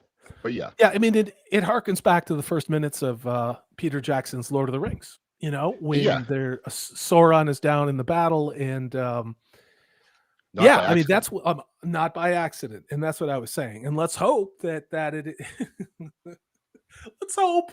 Let's hope it even looks 20% like what we think it's gonna. We hope it's gonna be. So we got that poster. I don't think there's a lot of mystery to that one. So let's go ahead and scroll down. This is weird to me. Like, and I don't know if we can zoom in anymore, ZAXX. So these right here, I think Den of Geek is wrong in some of their assessments of this. And I don't know, Nick, if you paid any attention to these posters, if you have any strong feelings about them. Mike, anybody in chat have any strong feelings about these posters, or what you believe they would represent? Because again, and we're going to do a show where we go through the fourth book of the Silmarillion. Oh, I did it the first time. Of the Silmarillion. And we talk about those 30 pages of history and genealogy that compose the Second Age. Again, there's no discrete dialogue. It's a list of accomplishments. It's like a genealogy book. It really is, with some bragging about what people did, and then the downfall of certain places and the corruption of certain religions, and then what happened. That's what the fourth book of the Silmarillion is. The Silmarillion is not the entire. Who's laughing at me? Did I say it wrong again? The Silmarillion is not the. It's not, the whole book is not just about what Amazon's going to develop. So I'm going to kick that back to you, to Mike, to ZAXX, to Nick. When is the last time you read the Silmarillion? What did you think of it? And after seeing these posters, did it affirm what you thought it would be? I'll go first to get it out of the way. Never read it. Me neither. Don't know. Yeah, I watch YouTube videos by people that know all these things, and they teach it to me. And half of it goes right in one ear and out the other. But I have the audiobook collection, and it's the same thing. It's history. I realized that 10 minutes in, I'm not listening anymore. You have to jump back and try to catch up, and it's there's got to be an entertaining way to sort of engage with it, but I haven't found it. It's a prescription for insomnia. Yeah. Well, what I wanted to say about it was kind of like reading some of the middling books of the Old Testament. And having grown up in a very religious family, we had to read the Bible all the time, and that was a hoot and a holler, the Old Testament. But it was a lot of beget and the son of and the spoketh and the all of that type of language where David beget Jonathan, beget George, beget blah blah blah, and George ran over a sheep, and then that resulted in a war with the Assyrians. It's like that kind of a thing. And I'm being facetious. I am. But like ZAXX and Mike were saying, the Silmarillion is a history. The first three books, the first two books essentially, are Tolkien's way of creating the book of Genesis from the Bible. It's explaining the creation myth, what makes this world the way that it is. You then have a third book which kind of explains, okay, the various creatures and the different powers they have and how they interact. Then you get to the fourth book where you have man appearing and the interaction of man with those other higher beings that were created by the creator that Tolkien created. And again, that is only 30 pages of a very dense history. And so Amazon can do anything that they want. And Tom Shippey even said this, Amazon can do anything that they want. You can have the characters say anything, look any way, act any way, as long as the primary things that are written down in that fourth book of the Silmarillion that was put together by Tolkien's son in the 70s, as long as the outcomes match that, they can do it. And so there's a lot of room, there's a lot of margin for error in that thing. And let me throw this one to Nick. How about this? Let's say somebody gave you a history textbook and it was 30 pages long and it was full of a bunch of names and it had basically a cliff notes of a cliff notes history of things that happened in the world. As a writer, what would you do? Like what would you do? I mean, if you had carte blanche, but you knew like a train picked somebody up in London and then arrived in Edinburgh 8 hours later, whatever story you're going to tell, it has to happen within that 8-hour time. And you can do anything you want. What is it like to do that, give that to a writer? Well, to me personally, I just figure out, like, I'd actually look about, I try and learn about the history, like what happened before this event and what happened after this event. And then I try and figure out what can go into this space that won't contradict either side. So I will say this, I actually enjoy the Silmarillion. I like a bit of history, and my favorite stories from it are Beren and Luthien. And Oh yeah, good story. yeah, Good no, story. I love that story. And yeah, I think the only thing they have to do in this show is pick a time period and just write a story that just doesn't contradict what we see in the Third Age. I think that was one of the stipulations of the Tolkien estate, that it can't contradict anything in the Third Age. That includes people's descriptions, what people do, all that sort of stuff. And I don't think they're actually able to contradict the shaping of Arda either. So yeah, no, I think that's my main concern with this series is they'll need to pick a time period, because the Second Age covers a lot of stuff. Yeah. Yeah. It's a lot I of think dense that answers things. your question. No, it's a lot of dense things, though. I mean, there's a lot to it. Shall not pass! Oh, I love that. Thank you so much for that. I think the best thing they could perhaps do is just pick one character and just write one contained story. You know? Yes. Yeah. Like hell, even make up a new character if they must. Just let it be contained. Don't let it sort of interfere with anything else that happened. You know? Yeah, I mean, there are some very big channels that have said they have seen the video and they have tried to say things that, and I haven't watched anything today by anybody big. So if anybody knows anything, I don't. But I think, and I've said this before, so has ZAXX, so has Mike.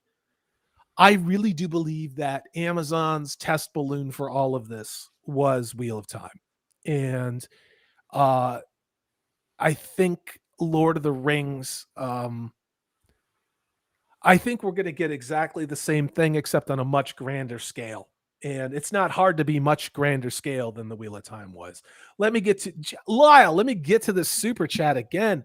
Lyle, I got you. You're going to run out of cool things to play for you. You're amazing. Let me give you Let me give you this one. Lock and load! Fire! And my axe. Actually, I already gave Lyle that. Lyle's an executive producer. Let me give him the one I meant to play. And I don't think anyone's going to complain over this. Target that explosion and fire. Fire!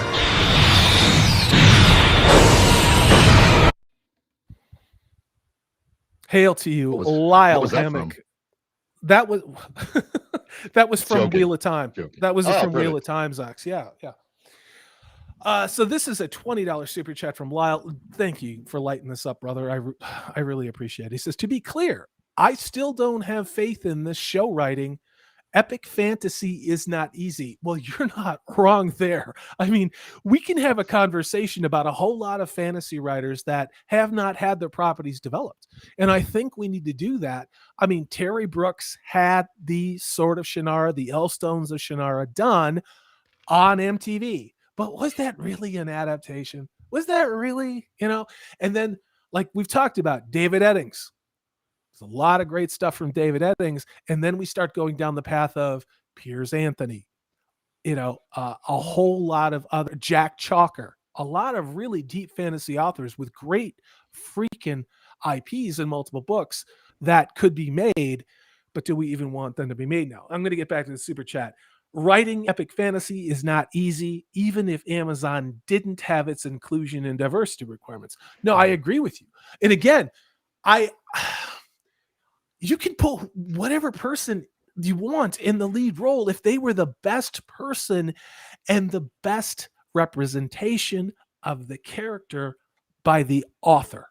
And this is where I think we could spend a lot of time going back and forth on it. And I'm not going to have any problems with somebody by the way they look in a role as long as it's consistent with the specific description of the nations and the countries that Tolkien put together. Tolkien wasn't hanging out in his mom's basement eating Hot Pockets writing a fantasy novel that he published on Amazon. Tolkien was a professor at Oxford University.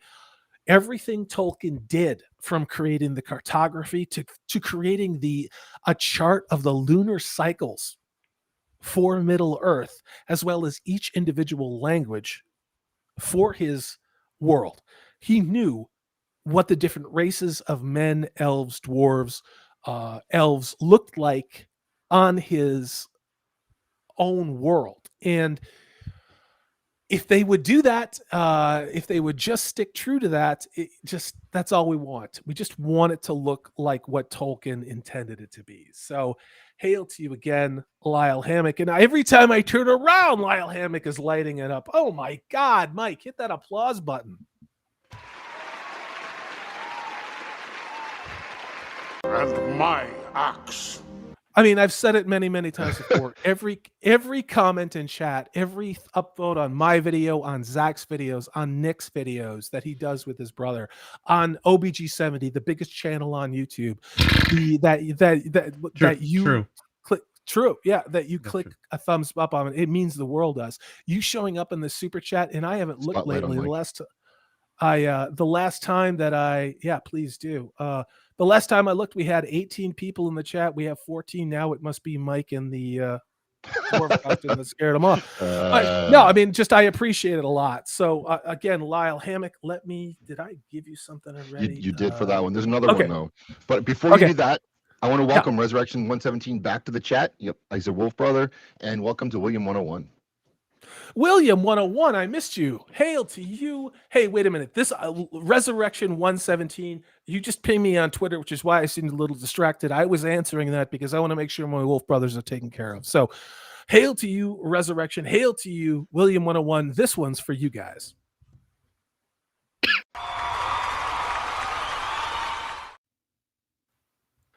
Hail to you, my Wolf brothers. I have a channel membership. If you'd like to check it out, it's under my community section.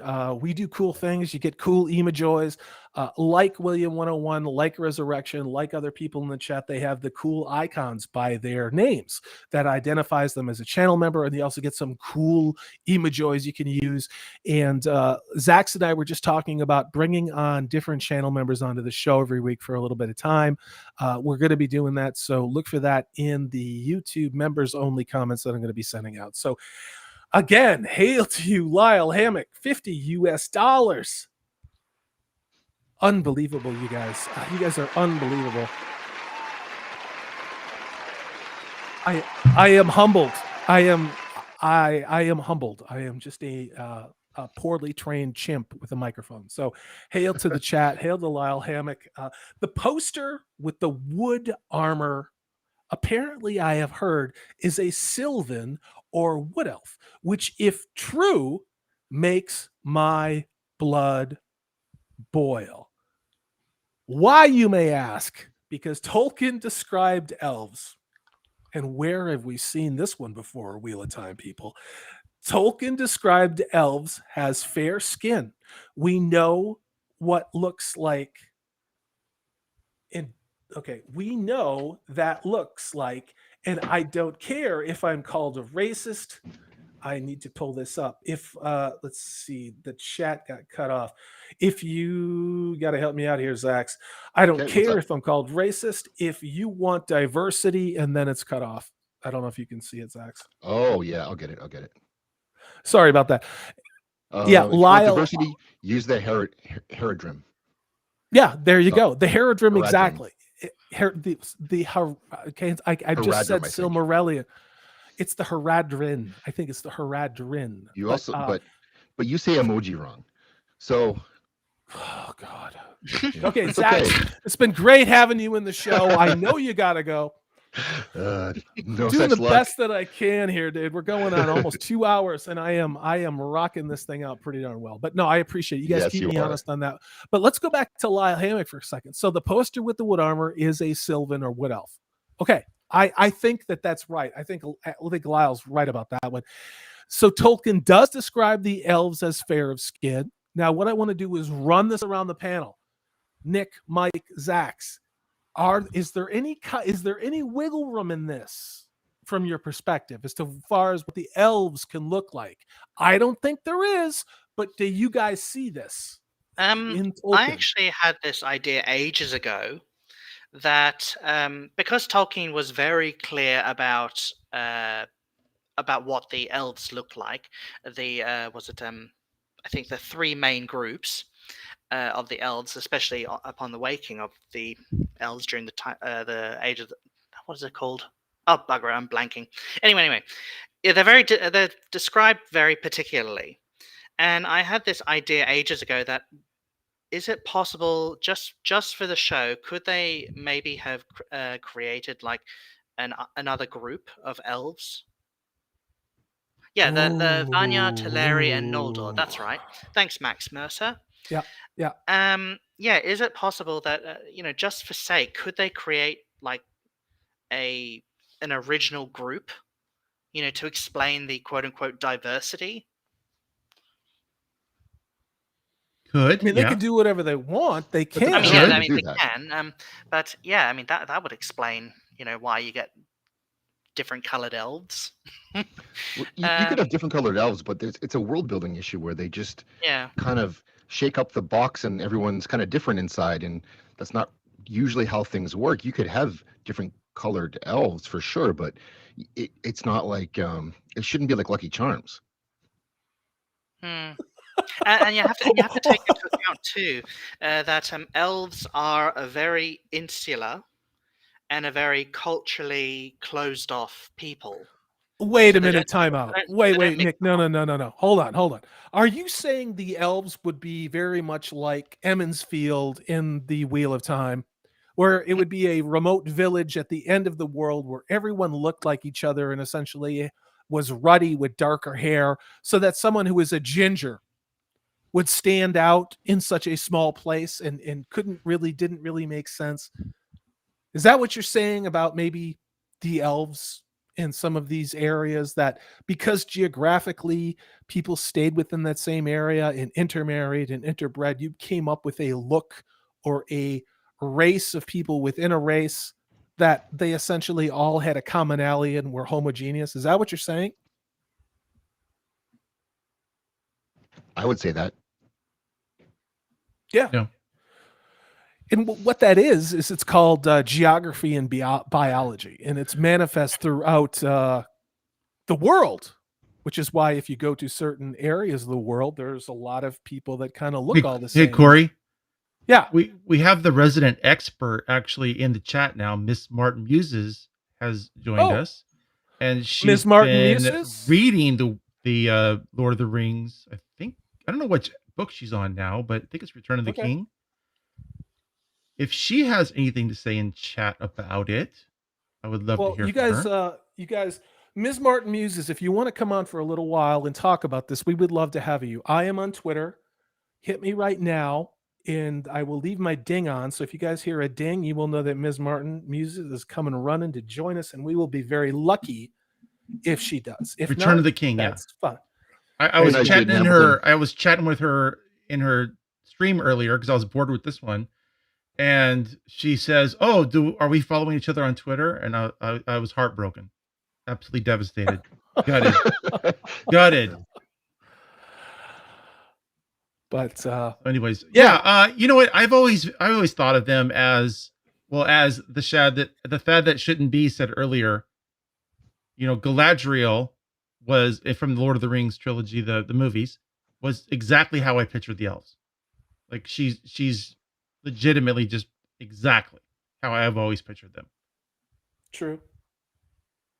Yeah, Just you know, my Exactly. mental image of the elves. it's She's iconic. exactly right. Could not have been cast better. Yes. Then again, we also have to understand too that elves are not human.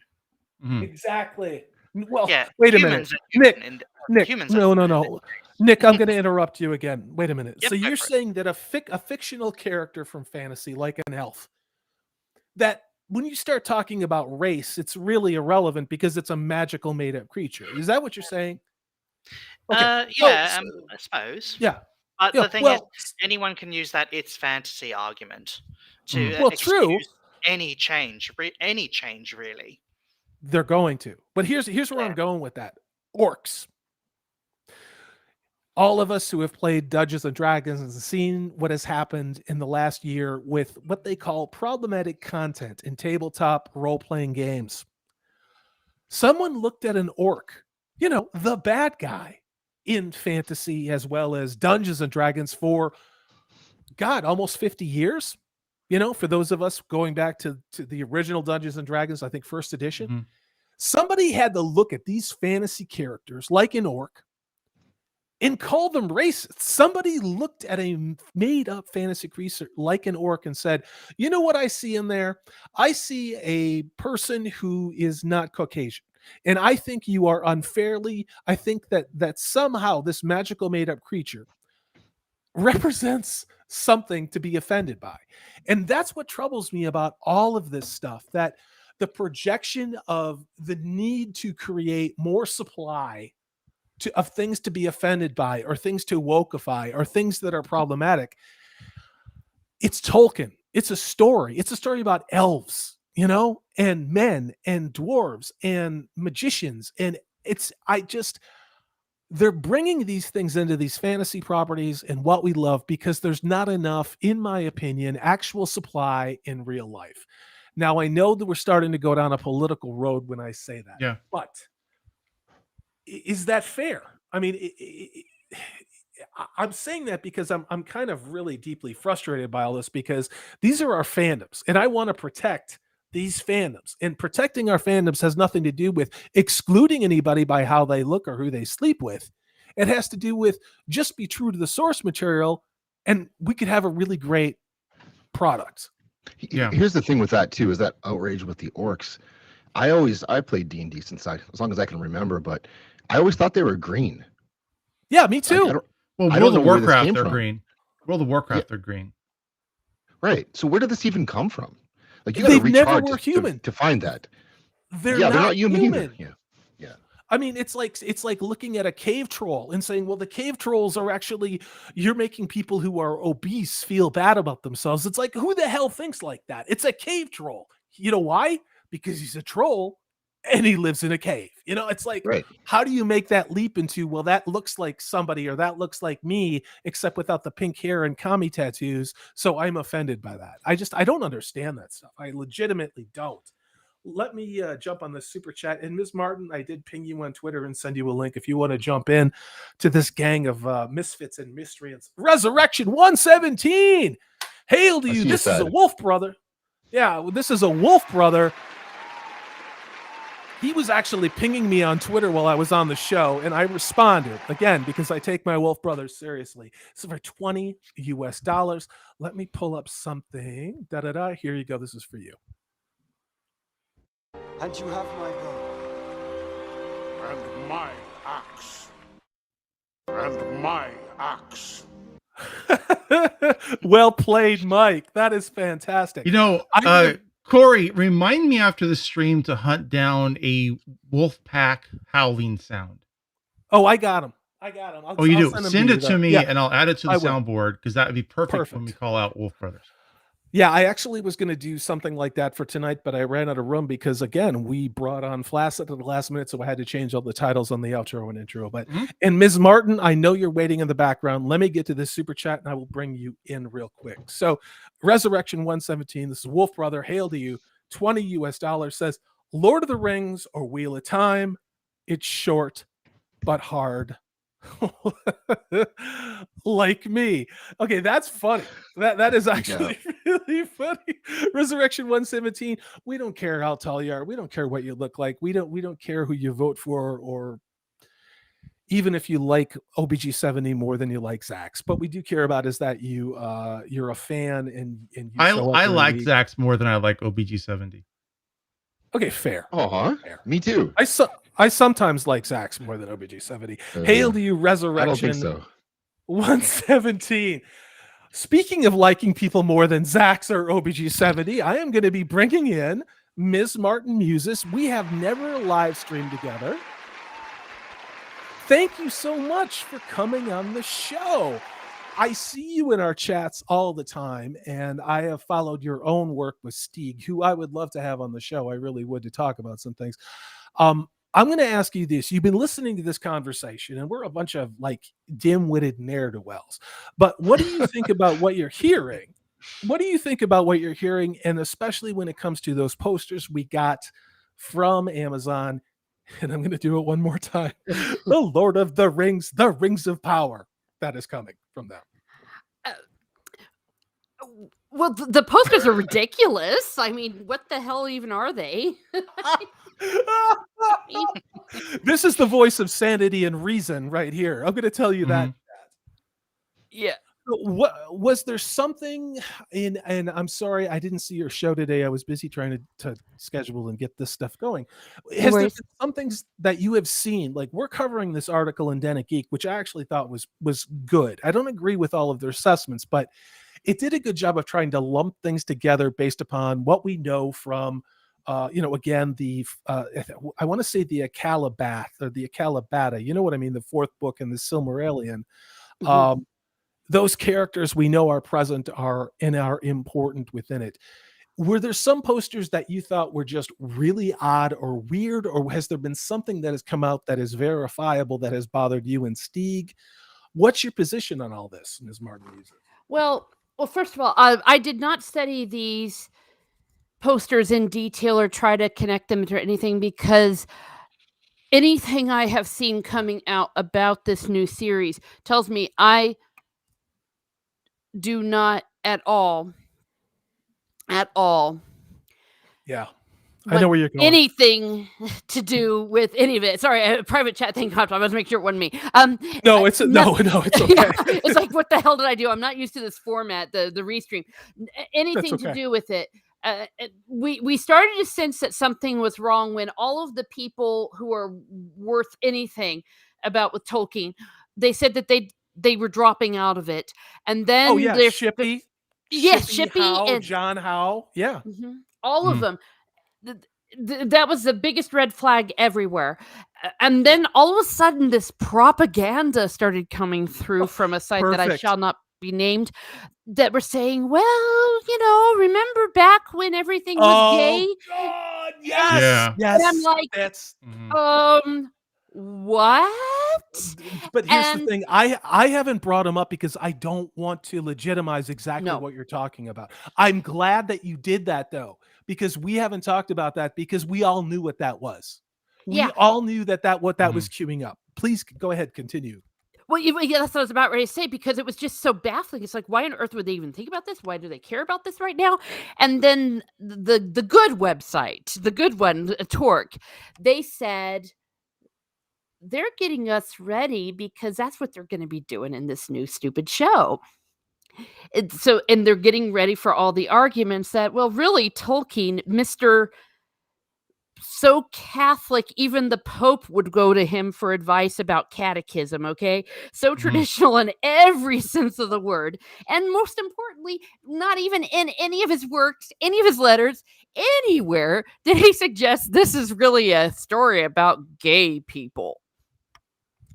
I don't understand, Teresa, why this has to be a gay story. There's so many other stories that that could be gay. Why do they have to attack this one specifically? Well, I think I told you why. Because people love him. People love him. And he is everything they despise right now that's happening in politics right now. I've been telling people, get ready, get ready. There's a reason why Hobby Lobby was trending. And then you're going to be seeing some really nasty stuff come June. Something political there. But understand what Tolkien was. No. Tolkien was a man. He was heterosexual. He was traditional. He fought for his country, even though he hated war, like anyone who's sane. Anyone that you know that's gone to war despises war. And he was a very traditional Catholic. And everything that they want to murder right now. And it was a pre-Vatican II Catholic, which it means a lot. And but here's the thing. So let's put this into context. I'm old. So is Mike. I'm going to be 52 next month. My grandfather was born in 1908. World War I started in 1914. And Tolkien was old enough to be drafted and be an officer in 1914.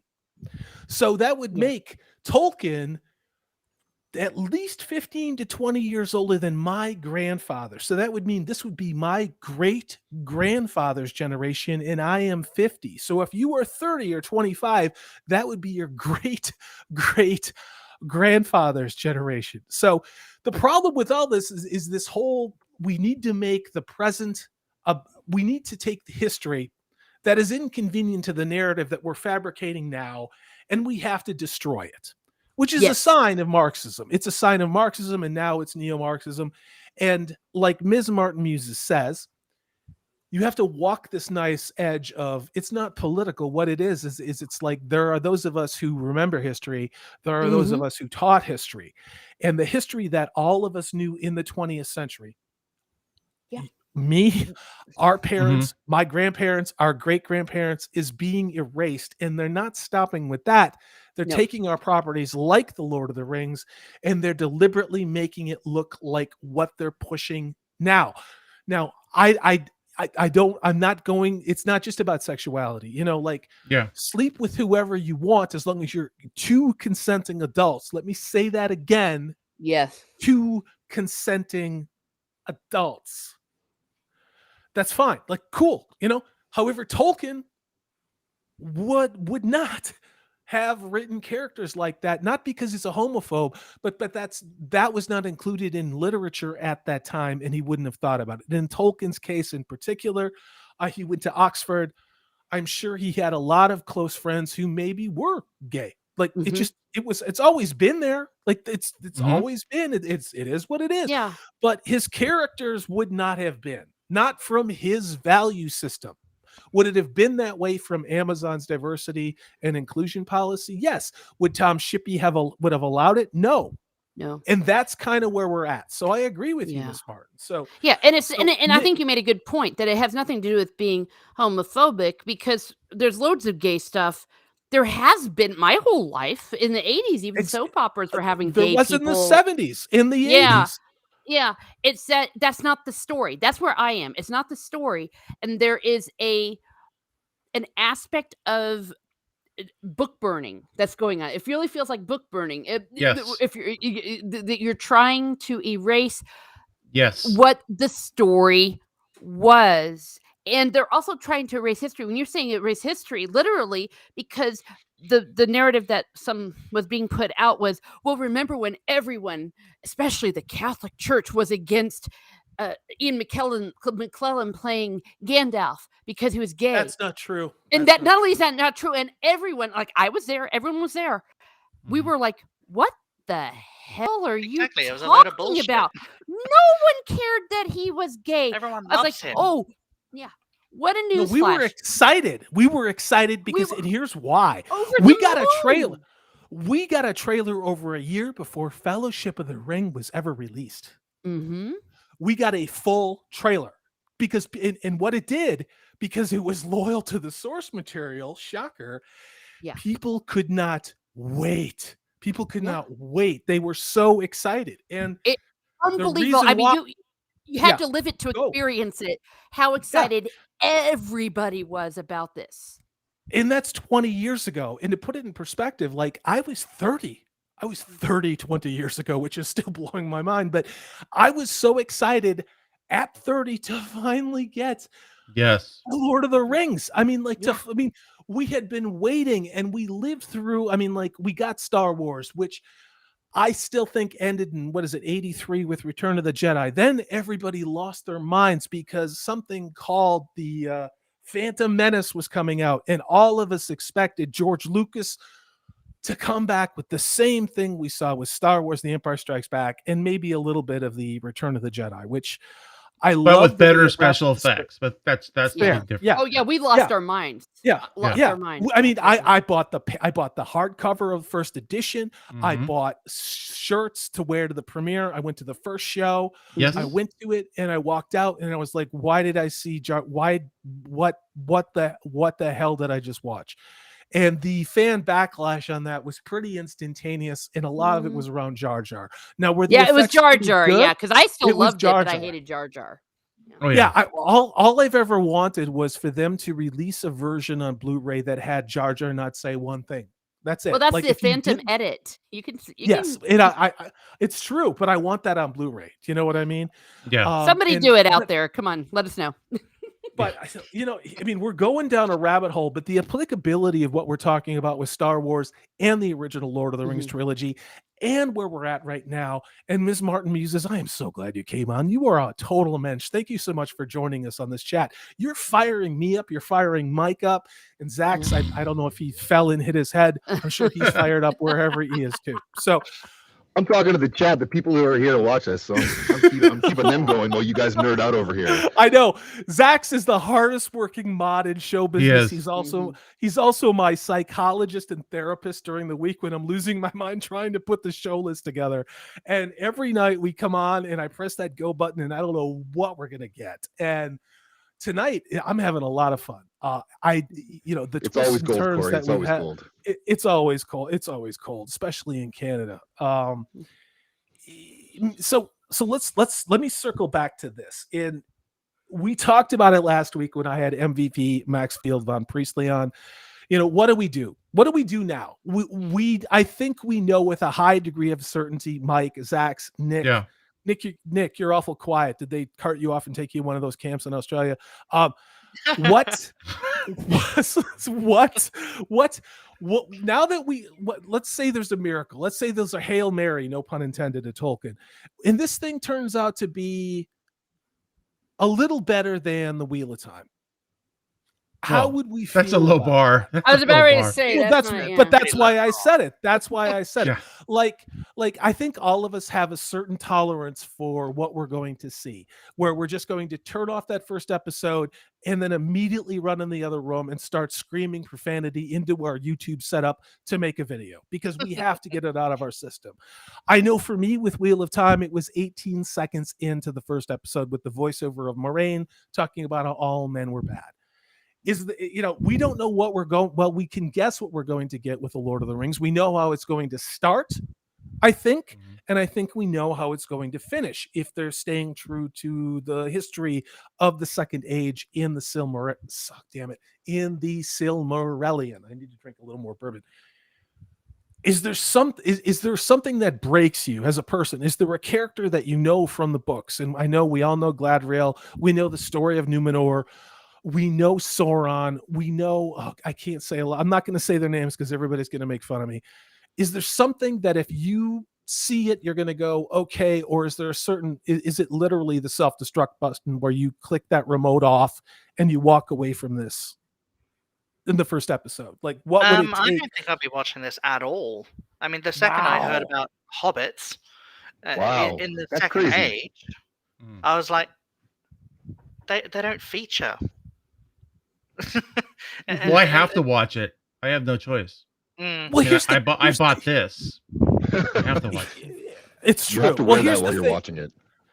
So what's crazy to me, and you guys that are Tolkien scholars, keep me honest on this. The way I understand it, and I've been trying to reread that 4th book of the Silmarillion. It's not easy. It's not an easy thing to read. And what I understand though is there are proto-hobbits. So this would be like Cro-Magnon. This would be Neanderthal-like hobbits. I think you could call them that. Yeah, I mean they're there. Is that fair? Is that fair? They're not involved in anything. They're right. so isolated and so insular. I mean, they're still insular by the time the Third Age comes along, but I agree. They just don't interact with anyone at that stage. They're just yeah. I'm not laughing at you. I'm looking at a comment from the Thad that shouldn't be, saying, "I worry that salty Texas Sea is going to stroke out." Yeah, no. The second I heard about hobbits being in this, I was like, oh my god, what the hell are they up to? We all worried about that, Thad. Yeah, because it's going to be a character soup. I already agree. there's going to be so many damn characters just to keep our heads around. They're there simply because we all know what a hobbit is, and they're what we know, and so you got to put them in there because hobbits. Which Sorry, is absurd. Hobbits have to be short. Why can't hobbits be tall now? Huh? Everyone appreciate the dwarf. We have Gimli's illegitimate son, Mike OBG70, on the screen. I wanted to go ahead and do your axe thing, Mike. I know you've been waiting to do this for a week, so do the. Well, I mean, I just did it 20 seconds ago, right? All right, okay. Axe. There we go. All right. But no, I'm gonna bring Miss Martin Muses in. So Nick, I want to talk to you about this, and where I was going with all that was, now we remember, what was his name? Was it Lenny Henry, the British actor that had talked? Right. He did. I think it was Radio 1. He gave the interview where he was talking about how the hobbits were not a species. They were a tribe, a multicultural tribe of Pacific Islanders, people from the continent of Africa, obviously South America, and then we're probably going to have, I don't know, insert again, I don't know a better way to say it, woke bingo card of representation. But where I'm going with that is if Tolkien described in the Second Age that there were some what would be the right word? Some proto-hobbits, essentially Neanderthal hobbits, right? Why would Amazon make the Neanderthal hobbits diverse? Do you see where I'm going with that's that? Racist. Yeah. I mean, I've been thinking about that since I've seen it, and all I can think of is they're going to do this, like this band of proto hobbits is going to be fully formed in an almost perfect idyllic state of peace and tranquility that is only ruined by, you guessed it, the not diverse people. Which, I mean, like, that type of allegory is what Tolkien hated.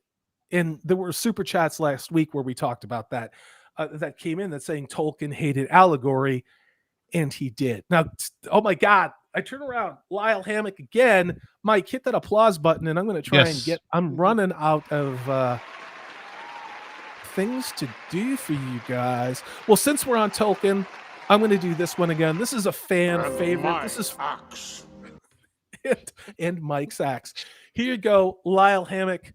Executive to the executive producer. Here you go. Now for wrath, now for ruin, and the Red Dawn. Oh, I love that movie so much. Thank you so much again, Lyle Hammock. This is a $10 super chat. You are a true wolf, brother. Thank you for all of your support from the very first live stream I ever did. Hail.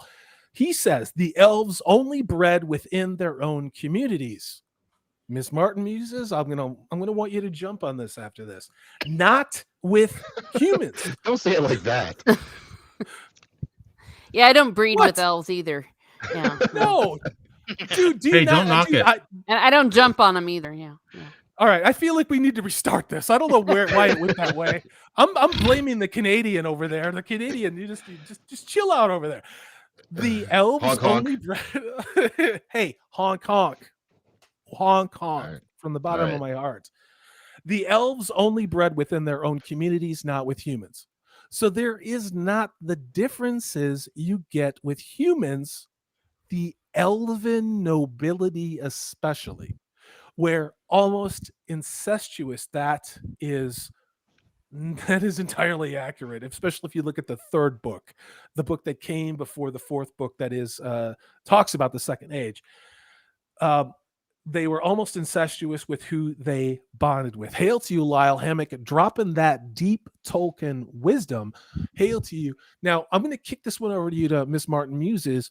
Tell me what you think about this super chat and put your spin on this and what you think about that. You have been covering a lot of this type of detail. Yeah, but I wasn't thinking about elf shagging.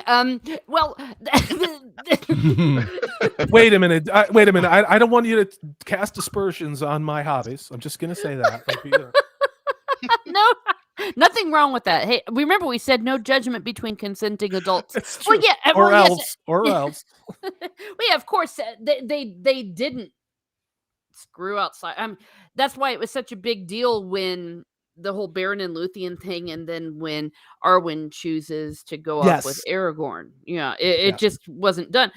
And for several reasons, not just because they were sitting around going, we're racist, but like, but because first of all, that whole sorry. Okay. It was so good. You know what I'm thinking of is a women's studies, a gender studies conference in Rivendell, and Elrond, being like boycotted, and they're doing a sit-in in Elrond's office. I'm sorry. Go ahead. No, that's fine. I mean, because that whole concept of that kind of stuff within the stories wasn't even there. It was the fact that they were immortal, and what ended up happening with Arwen showed that, I don't know, did she make the right choice? Because what ended up happening was when Aragorn croaks off like he's supposed to, she went into despair and basically wasted away and died. It's in the book. As predicted. Cool. Yeah. Predicted. Well, that's why they didn't want to do it. I wouldn't want to be married to a dude that lives forever, or vice versa. Or if I lived forever, I wouldn't want to marry a mortal because I don't want to see him friggin' die. It's weird and creepy too, but and we saw that in the Highlander too, not to jump across franchises, but we saw that excellently portrayed, with the Highlander, with his Bonnie Lass, and she could never have children, and how much it killed her, like emotionally. Made her so sad, yeah. It made her so sad, and then of course the Kurgan showed up and made things even worse, But let's go ahead and get back to the Lord of the Rings on that. Let me jump on this. This is this is neo-Marxism. Hail to you, my wolf brother, Resurrection 117. I am going to give you a Lord of the Rings one. Hold on. We travel light. That is handsome orc. Speaking of hunting orcs, this is Resurrection 117, $10. They told us, plain and simple, we're coming after your children and everything you love. It's from a video from woke school teachers. Hail to you, Resurrection 117. That's neo-Marxism. Neo-Marxism, and again, I'm not trying to turn this into a political channel, but it's really important to understand what neo-Marxism is. And it's the reason why the peaceful protests occurred last year. It's the reason why Theodore Roosevelt statues are disappearing. And it's the reason why our fantasy, the Wheel of Time, I would even say something as mundane as Halo, is being metamorphosized into something else. And much bigger, smarter, cooler channels than I have said this, that the Lord of the Rings is the white whale. It is the last thing. It is the pyramids out of the world's seven wonders that they want to raise to the ground, because it interferes with the artificial version of the world that they are pushing on all of us. There's a reason why it's called the playbook. Yeah, it is the playbook. And the playbook follows things based upon corporate ESG scores. Now, those corporate ESG scores were created by, oh God, how much do I want to do this? Very large transnational financial entities. You said trans? For transnational entities. Oh, okay. Yes. Sorry. Yeah. Not Gotcha. not oh god, there's so many jokes I want to make. I'm not going to. But those metrics have nothing to do with humanity, with love, with family, with the nuclear family, with borders, with national identity. It has everything to do with demeaning and deconstructing humanity. And the problem is there's a lot of us that are humans that don't want anything to do with that. We want to keep our humanity. And probably the greatest manifestations of humanity is our art and our literature in Western civilization. And if you want to look around and you want to know why Star Wars sucks and why Star Trek looks the way it does and why they did what they did to Doctor Who, why they did even to crap like what they did to the Terminator, and why they have been biding their time to do what they're going to, I hope not, but I think they're going to do to the Lord of the Rings, the Rings of Power. There you go. That's it. Now tell me again, I say that every week. I have a lot of tinfoil hats. Am I wearing one right now? Mike, ZAXX, Mrs. Martin Muses, and Nick, jump in here too, please. No, not at all. It's been happening in music too, especially in classical music and in folk songs. That this is this whole thing, this destruction of It's amazing of what is good, identity and things the things that identify you to your country. You talked about our age. I think we're close in age, not quite. You're a little bit older than I am, but I was raised. I am. Of course, I was raised in the 80s mostly, and I remember what Eastern Europe was like. I was living in Europe at the time. I know what it was like. I had a friend whose mother was raised in Poland and was able to get out. We know what they did. One of the first things that they did was they took away their church, because if you have a place like Poland where they had a very strong Catholic identity, they really, they clamped down on that. And 100%. Yeah, and in different countries, it was whatever the religion was, anything that made them so. They would do that. They wouldn't let the people have their music. They wouldn't have their folk songs in any of that, because they wanted to take away their collective identity, their love for their homeland, all of those things, their culture that unified them, so they could divide them and they could categorize them. Absolutely. And they did, and they also, one of their great tools that they would do is through the children. Then by the time the next generation came around, indoctrination. that they would have that, and of course I had a friend that grew up in East Germany. I was able to meet her after the wall came down. I visited her right after the wall came down, actually, and she was telling me, that they would keep everyone in line and terrify her with, if she tried to stir anything up, as a kid in school, as a teenager, against the Partei, and all of the communist stuff, they wouldn't punish her; they would punish her parents. That's how they would do it. And they restricted their travel. And the way that many of them resisted was they would privately get together in their homes and say, we're just hanging out, but they would sing songs, they would share poetry, they would write stuff down, they would tell their tales. Would find contraband entertainment. They would find banned books in their languages, and especially books from America. The terrible, evil, racist, capitalist society that everyone's being told we are now. They were desperate for it because it was about freedom, it was fun, and it wasn't about being controlled, demeaned, and put into XY categories and oppressed. No, my brother, and I've said it on many live streams, lives in Romania, and my sister-in-law helped to dig up with her grandfather the rifles that they had hidden after World War II in their backyard in 1989 when the Romanian Revolution against the Soviets started. And her father was out there with a bolt-action rifle from World War I shooting at tanks, at Soviet tanks in Romania.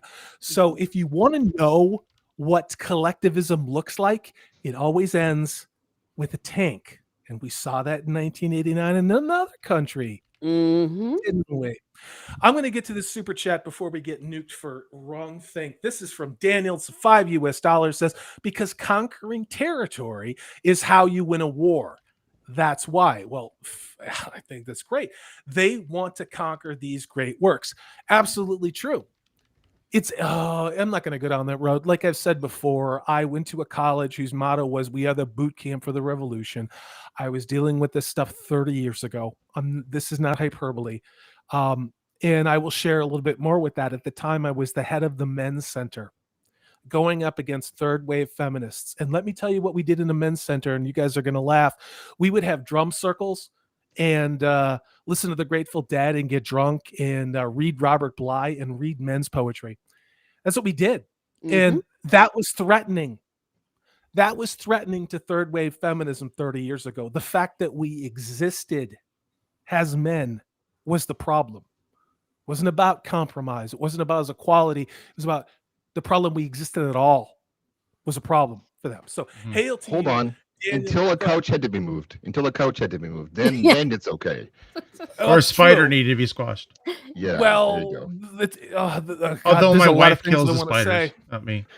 I'm just gonna say later on, 10 years after all of that stuff that I put up with, a lot of those same people got a different degree, and its initials were MRS. So, things, sometimes things are a phase. It's just the problem is that my generation, Gen X, a lot of the people I went to school with who did become professors, which is a track I dropped out of and I don't regret, they're kind of slinging that same kind of neo-Marxism now. And it's just weird. It's really weird. It's really weird to see it again. So hail to you, Daniel. That was a really good point. They do want to conquer these works, and they are on the big screen. But like we talked about with Amanda Manetheren and Max Field von Priestley last week, they can do that, but we still have these books. And I've said it many, many, many times. Buy physical media. And physical media does not mean on Kindle, because they're going to start making things on digital conform to what they think the world should be. And if you have a paperback, if you have a DVD, if you have a VHS tape, if you really want to go retro, buy it on physical media, put it on your bookshelf. You will have it. That's all I'm going to say about that. So Taker 160. Look at all these guys. So many people have been with me from the very, very beginning. And these are people who commented on my videos going back to November. To see you all follow me over here, I am honored. I am humbled. Taker 610. I'm going to reach into the bag of tricks. You guys are lighting it up tonight, so we're going to have a little bit of redundancy, but this is a good one. May the wings of liberty never lose a feather. I love that movie. If you haven't seen it, go watch Big Trouble in Little China. It is an outstanding movie. It's not just my favorite. There's a lot of big channels that quote it all the time. It is a wonderful movie. It's so much fun, and it epitomizes the risk-taking that they did, like Ms. Martin talks about growing up in the 80s, that you saw all the time. When the 80s gave us The Terminator, when the 80s gave us Lady Hawk, when it gave us things like the Conan movies and the Star Trek movies. Now, what are we getting? Nobody's taking any risks, but they're failing anyway. Think about that for a second while I read this super chat again from Lyle Hammock. Says $5. The elves are not black or brown. Like I said, use the Haradrim. There's very little known note about them. You can use them to do your diverse stories. I think that's fair. But your loyalty has to be to the source material, and just now, and we've seen it in other properties. People saying that we're toxic, we're racist, we're phobic, we're alt-right, if what we want to do is remain true to the source material. We saw it with Star Wars. We did. We've seen it with Star Trek. We sure as hell are seeing it with Doctor Who. And I mean, that's one thing I don't talk about a lot because my heart is so broken. My heart is broken even Corey, more than Star Wars. Corey, writing is an art too. And changing somebody's art because you don't like it is no different than repainting the ceiling of the Sistine Chapel. It's no different than drawing sunglasses on the Mona Lisa. You're changing somebody's art, and you need to just stop doing it. Ms. Martin, jump on that one. And Nick McCabe, if you haven't left this chat to go chase some koalas around or whatever you do over there in Australia, comment as well. So Yeah, well, no, that's a very good point. Yeah, you are changing somebody's art. I mean, listen, we do live in a different time. We all know that we live in a different time, and we know that they have the possibility and the capability of writing their own stories, but they're choosing not to because, Mhm. yeah, what they're doing is destroying art. And I got a little bit triggered. Triggered by what you just said when you said about painting over the Sistine Chapel or painting sunglasses over the Mona Lisa. I asked me 10 years ago if that would have been a possibility. I would have said, "Oh, hell no." I don't know Mhm. nowadays. And if you were following what's been going on, everyone has rather. yeah. A lot of the things that they were defacing and Yes. vandalizing and all that, it was Christian art. It was Catholic art. Oh, it And happened in Seattle. It happened in Portland. I was there. yeah, I was in the Pacific Northwest. yeah, when they all go this went down. for they go for Our Lady of Guadalupe, a Mexican, okay? And you know what I mean, the way the Blessed Mother is depicted in that Well, they art. went for the Yeah. National Cathedral in DC too, Yeah. which is about as non-denominational looking, if you've ever been there, as you could imagine. It's Yeah, beautiful but on they the really inside. they really do want to destroy the Christian art. And maybe someone would go, "Oh wait, oh hell no," with the Sistine Chapel. Maybe someone would put a stop there. But a lot of these Oh, I don't artistic know. Look I at don't Notre know either. Dame. Like I said, I'm very frightened right now. But a lot Look at of Notre Dame. Notre Dame. Notre Dame. I'll tell you, I have never been more devastated. I mean, except for like It loss of life, like when something happened, like 9/11. My that daughter will that went on her Seeing that place European burn. trip. My daughter went on her European trip, got to tour Notre Dame, came home 24 hours later, burned. Oh, well, thank God she got to see it because you Yep. were literally that's how we time travel. That's how we time Yeah. travel. I got to go to Notre Dame on several occasions. I lived in France for a few years, and Oh. the first time I went to mass at Notre Dame, I mean, Oh I my just sat there and God. just bawled because it just occurred to me that people had been going to mass there and worshiping just the same Hundreds way and I have hundreds for of years. 800 friggin' years. And that's And something we need to talk about that, and I'm going to do one in the future. We're going to Mhm. talk about the era and the climate of the Mhm. planet that led to the great cathedral building. Oh, yes, yes. Mhm. I mean, you talk about the And 8 then giants. yes, and then the climate of the planet changed very quickly. And this was way before the combustion engine, where literally the people building those great cathedrals left what they were doing and they found lunches. It just happened in an instant. But that's another story for another time. But Miss Martin Muses, Oh, continue. you were being I was literal. I mean, was I was thinking at figuratively too. no, but I was at the Gaudi Museum in Mhm. Barcelona, and when you go into those cathedrals, there's a reason why the word cathedral is cathedral. It is not like going into a church like we have in North America. And the acoustics are haunting. The way that the composition of the stained glass has never been replicated. Not in 800 years. You can't artificially create it with a computer because of the techniques that they knew 800 years ago. Well, And and the you're right. materials. And the materials. Yeah, Yes. well, and just as an aside, of course, it's called a cathedral because that's the seat of the bishop, that the cathedra. But yes, I know what you're saying. And the reason why the acoustics had to be so great was because, well, they didn't have microphones and stuff. So people here, and then when everyone was chanting the music and all of that, and that those and not only were they centers of worship, they were also centers of art, music, and I mean, and of course, those are all being burned down and devastated. But even the ones, though, that they were burning down here in America, especially when you're talking on the West Coast in California, because they were making a lot of those long before America even came to be. Some of these things are like 400 years old. I will say a little bit, though, you won't find that it happened anywhere in those same areas in Texas because Yeah. they were ready to meet them with 150,000 armed people if they were going to touch those missions. Let me get to this super chat. Lyle has to leave. I don't mean to interrupt Okay. you. No Lyle worries. Hammock. So we just covered that one. ZAXX is trying to keep me honest. Did I miss one, ZAXX? Okay, Resurrection 117. Just let me scroll through this thing. All right. So I got two different chats going here. You guys bear with me 1 second. All right, this one is from OBG set. Wait, no, this one is from Taker 610. Only Wakanda gets to be an ethno state in fiction. Hail to you, Taker 610. Let me give you something out of the bag of tricks on that one. I absolutely 100% agree with that. Lock and load! Fire.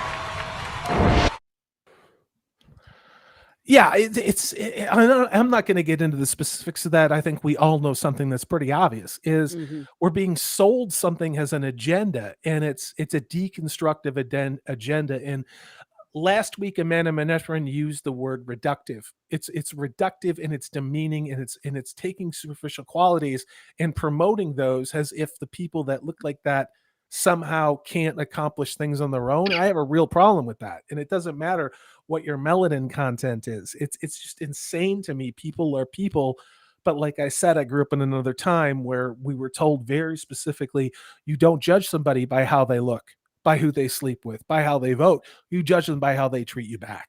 So hail to you again, Taker 610. Let me also do my Wolf Brother Resurrection 117. Did I wait? You guys jumped on me. Told this plain and simple. Let me cut to that one. I have ZAXX is keeping me honest. You guys, thanks for letting me boomer some of this stuff. We are still figuring that out. So, and ZAXX keeps you had done that one. Okay, I did. All right. So, all right. Well, okay. Private chat messed me up. It's my fault. Thanks for keeping me honest, though, ZAXX. So, Nick, you're listening to this conversation. We're touching the borders of things that trigger people. That's the parlance now. I know how I feel. I know what's in my heart. If someone decides to take something that I say and misinterpret it and not bother to ask me what I mean and then tell me I said something when then I didn't and not ask for clarification, I don't need to defend myself from that. You know, and I think that's kind of what we need to look at with the Lord of the Rings. I think we already know the playbook based upon what they did with The Last Jedi, Captain Marvel, Star Trek, Batwoman, even Wheel of Time. They started to trot that you're racist. You don't like the show, you're racist. And it's like, it has nothing to do with the way the character looks. It has to do with the way you've written the character. And the character doesn't, they don't look like the character from the book. Not just physically. We're not talking about that. They don't act and sound and speak like the characters that we know. They are some type of a pawn in your intersectional identity politics, victimhood, bingo, neo-Marxist nonsense. Now, I would love if we got a Lord of the Rings that was, and I said this in one of my videos, if we got Amazon's Lord of the Rings of Power, and it was only as good as the Hobbit movies, and no disrespect, Nick McCabe, no disrespect, I would be more than happy to take that. But I think the problem here is not, it's not that these characters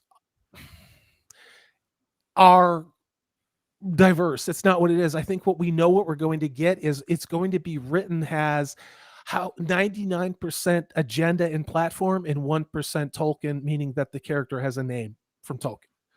Yeah. Do we think that's what we're going to get? Is that what we're really worried about? Now I'm going to kick it to everybody. Mike, ZAXX, Ms. Martin Muses, Nick, roll with that. Tell me what you think. I mean, what is the issue you have?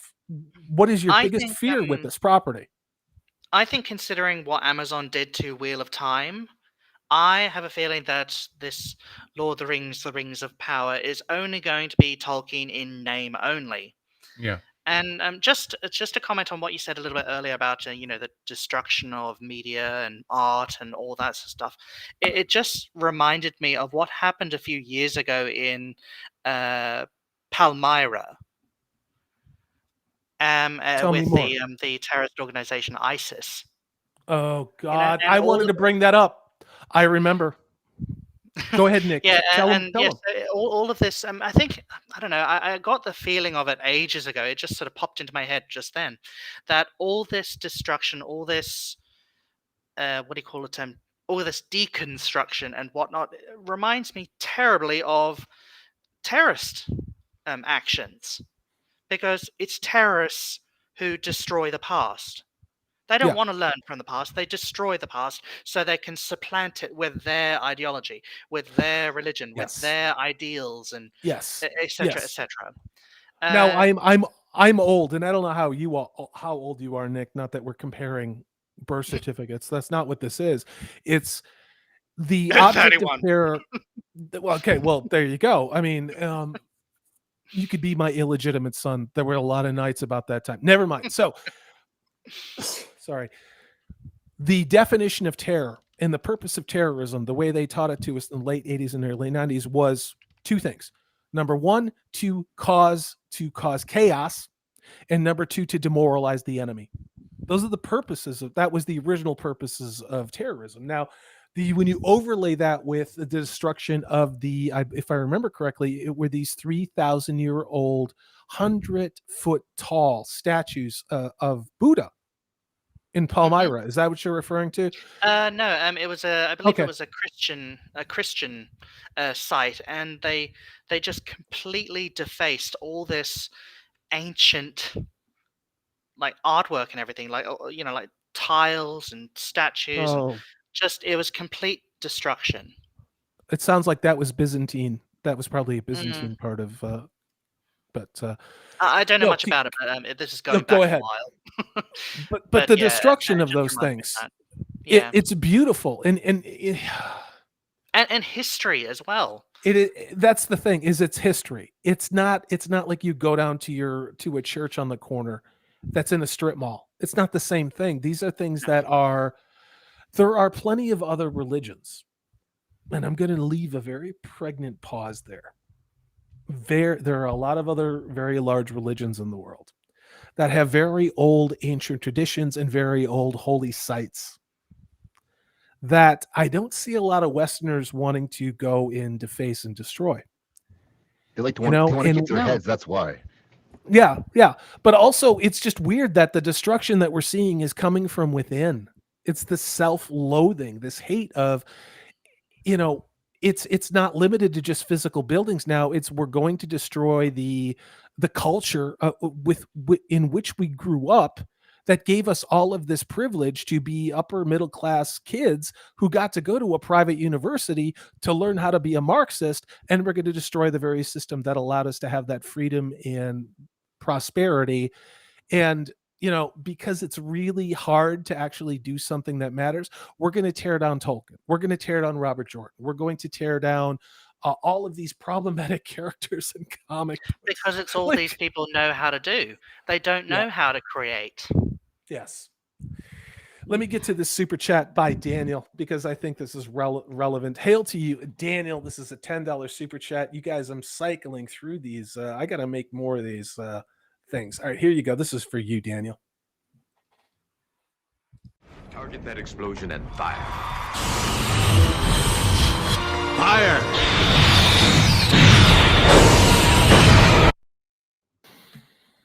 I love that movie. I really do. Daniel, this is a $10 super chat. Says, a friend of mine, a Wheel of Time book fan, always argues that anti-woke equals bigot. I'm going to let that sink in a second. Anti-woke equals bigot. Scoffed at my warnings and championed Rafe Judkins' changes. For those of you in chat, Rafe Judkins was the showrunner who, air quotes, adapted the adaptation of Wheel of Time on Amazon, then watched. He couldn't get past episode 4 and can't understand how it got a third season. Hail to you, Daniel. Absolutely 100%. Is there something I should worry about in chat? So Daniel, that's the crazy thing, and we were going to get to that, and this is probably a good segue, ZAXX and Mike, for us to get into some of that Wheel of Time stuff and get out of the dangerous waters of trying to rationally and intellectually explain why the defacement of Tolkien is troubling. It's not surprising, but what it is it's demoralizing and it sucks. And like we talked about last week, we need to sound the alarm on this. And I'm going to use the analogy that Maxfield von Priestley said. What are we going to do? Are we going to pick up our spears and shields and take to the battlefield? Those are his words. Or are we going to roll over and die and not watch this thing? And what are the options that are open to us? And a very wise man by the name of Nathan, who is the man of Manetheren, said, we have to keep doing what we're doing. We have to keep calling this stuff out. And on my channel, I'm going to, and it, I'm not doing this to create sensation or to create content that's provocative at all. What I am doing is trying to tell people you are not alone in loving the books and wanting the books to be presented as you saw them. And I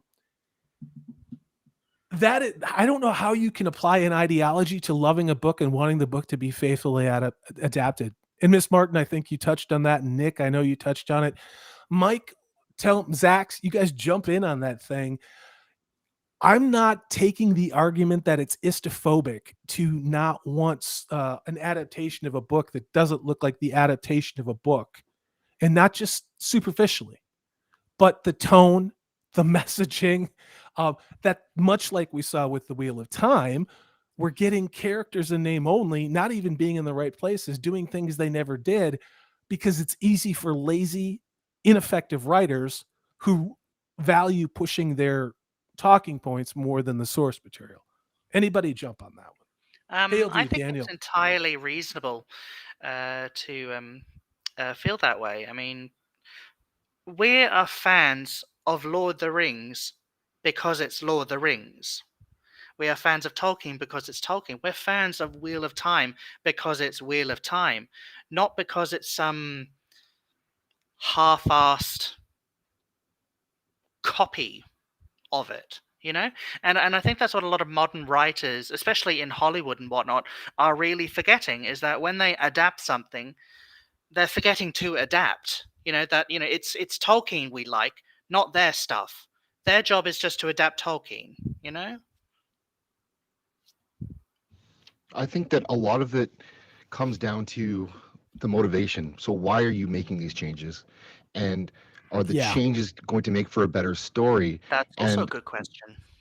Wheel of Time 100% has shown us that it didn't make for a better story, and there was no reason to make those changes. Nothing that they showed us anyway. And it just took away from it.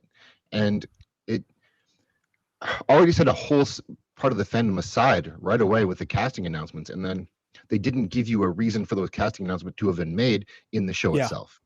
To me.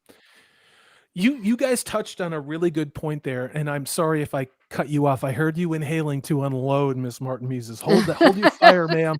Hold your fire, ma'am. Okay. Let me do a little spotting here for your artillery, Ms. Martin. So where I'm going with that is, you said something. Why are you making these changes? What is it you're bringing that is of value? Here's a question, and maybe this is a question from someone who was raised in the 20th century. What makes you think you are qualified? What is it that you have learned about the source material where you can not only push aside Tolkien's works or Robert Jordan's works or Gene Roddenberry or let's be honest, George Lucas's works, because your ideas are so much more important and are going to last, just like we talked about with people watching the Lord of the Rings extended trilogy edition every holiday for damn near 2 decades. What is it that gives you the confidence to do that? And is it confidence? It's more than hubris. It's, to me, I don't know how you would describe what type of mental derangement would tell someone that they can take somebody like Tolkien's works and mutilate it, and then they're going to proudly display what they've done. I mean, my brain doesn't work that way. Miss Martin Muses, go ahead. Well, your brain doesn't work that way because the mindset that they have is I don't even think they're proud of it. I don't even think they have anything about it. They're doing it with the same pride that the folks did in the French Revolution. I mean, we know this song, don't we? French Revolution started off like, oh, we're starving. Okay, let's all be better. And then next thing you know, these people came in, and next thing you know, they're tearing down churches, they're tearing down people, they're killing people. You have a reign of terror. Up until that time, that was almost like the amount of people killed, slaughtered in the French Revolution. We're talking, it got up to 20,000 just in Paris, but you're talking about 100,000 by the time it was all done. They changed the calendar. They took the altar of Notre Dame and put a prostitute on there and called her Lady Reason. They were wanting to destroy it, and so they're not, these people, it's the same mentality. They're cut from the same cloth. They're iconoclasts. They aren't proud of what they're doing. Pardon me. They're not proud of a product that they're trying to do. They're very proud at what they have destroyed. Look what I did to your quote unquote God, your small God, because they know we love these stories. These stories are precious. They're proud of destroying them. We've seen this in comic books. Hell, we just saw it with Superman. And I know it sounds a little extreme, but Ms. Martin isn't wrong. And, when all you have is a hammer, everything looks like a nail or a window. And man, it's dark. And I don't want to turn this into a dark stream. I want to provide a couple or rays we of could sunshine. We could tie it in as a stained glass window. Yeah, a stained glass window. I mean, I think what we're doing right now is we're having a wake for what we think, with a fair amount of certainty, we're going to get from the Lord of the Rings. I'm going to pose this question to you because, Mike, you did this last week. We have covered this ground pretty darn well. We have established why it is what we're concerned about, that it has nothing to do with, none of us are racist on this damn show. None of us are sexist on this show. But what we want is we want a story that we were told. And we just want that story. And we saw. And the problem is we have proof that when you tell the story the way the author originally intended, like we got with Peter Jackson, I have had a lot of people hit me on that one, telling me how they had problems with the way that Gandalf was portrayed and how Eowyn was this, that and the other, and how Tom Bombadil wasn't there. I get all of those criticisms. I do. I think it has merit, but the end result is an enduring legacy, which I would say the majority of fans have more than appreciated. We love it to the point where in the chat, people were talking about watching not just the theatrical releases, but the extended releases for 20 years. That children, that there are kids who are 12. There are people that are 17, that are in their 20s, in their 30s, in their 40s, in their 50s, in their 60s, who this movie means the world to them. And was it Peter Jackson that made that happen? I would say, honestly, it was 10%. The other 90% of what made that movie was Tolkien's story.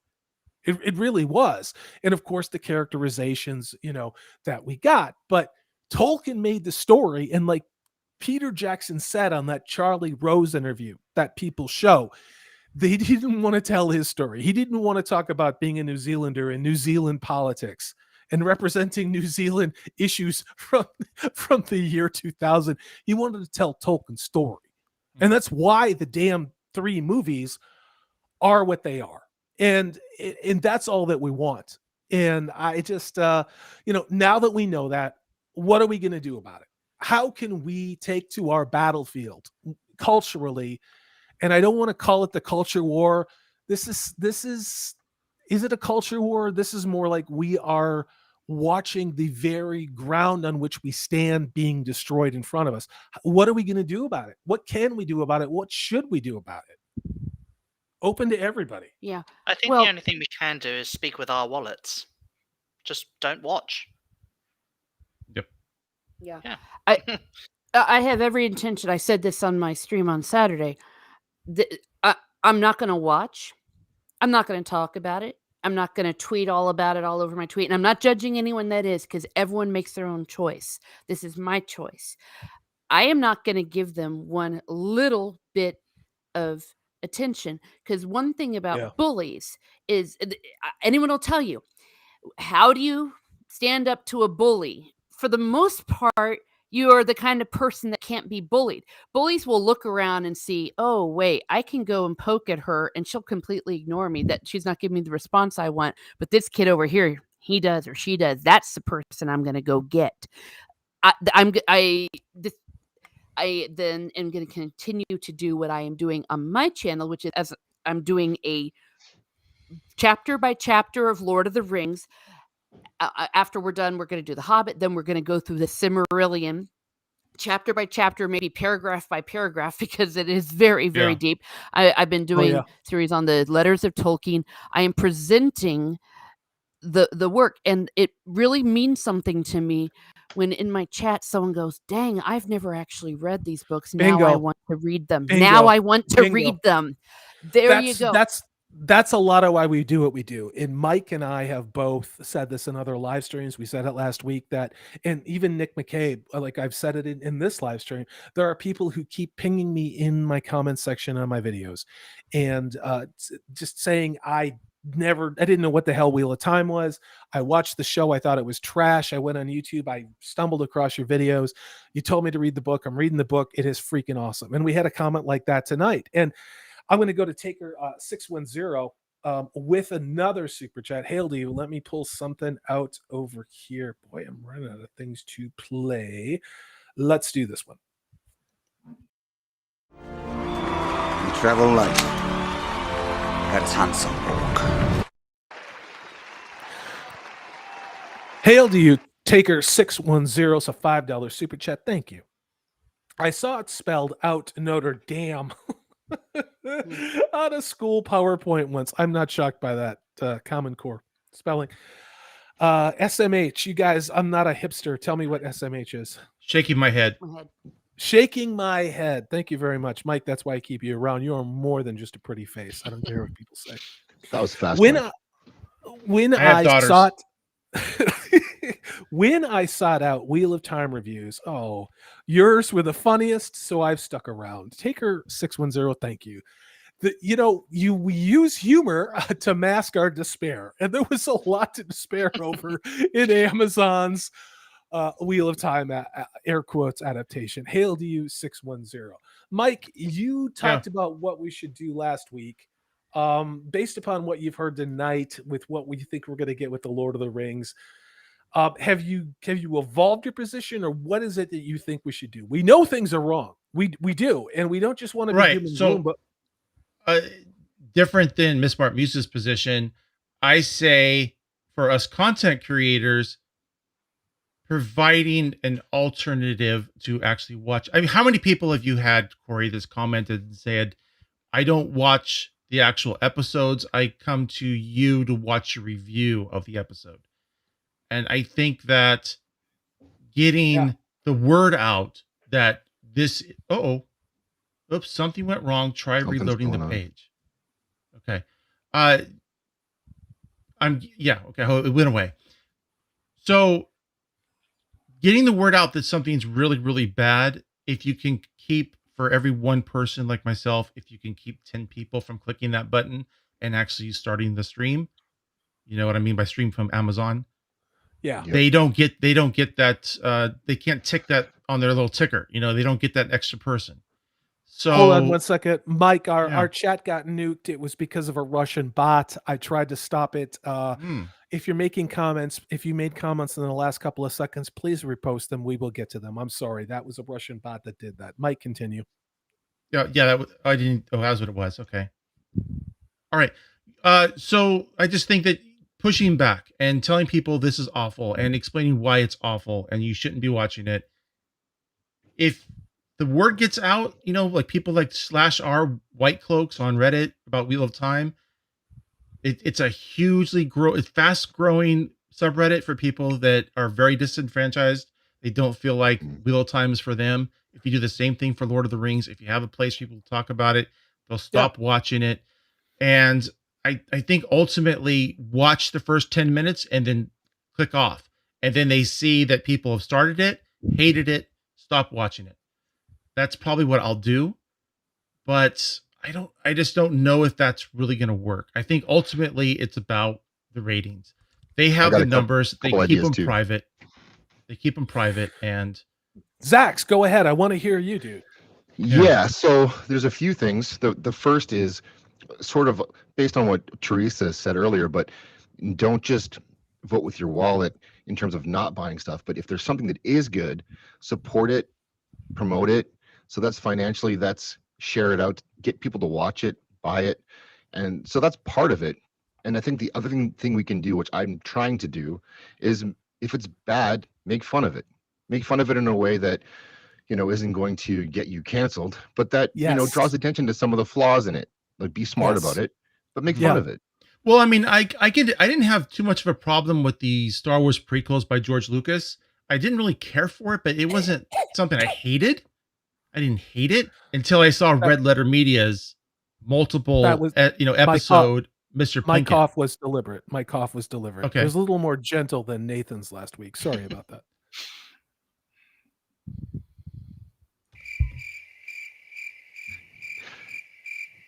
Well played with the crickets. Thank you. What just happened here? I think a certain Corey I was who making is a joke. he likes the prequels. I love the prequels. Prequels are great. Mm-hmm. I liked the last prequel movie. I thought the second one was okay. I could have cut out some of the stuff, but I thought they did a good job of setting things up certain points. But no, I was coughing. But I mean, the famous review from Mr. Plinkett from Red Letter Media, tearing it all apart. It really is amazing, and it really helped me understand what I was feeling already. Like, I knew I didn't like it, but I didn't know why, and that he really taught me. Like, it was Rich, right? He really taught me how to be more analytical when I watch something, and why things happen, why they shouldn't happen, what goes wrong, what goes right. And now I can't watch them. And I think the same thing for this. If we can all get together and we do our videos, we do our live streams, and we point out why something is bad, there's going to be somebody who thought, well, I knew it was off, but I didn't know why. I mean, that's the biggest thing is, like, I say it all the time. I walked out of The Last Jedi and I felt like I had been given Novocaine. You walk out of the dentist and you're numb, like you're drooling and you don't know why, and something feels off.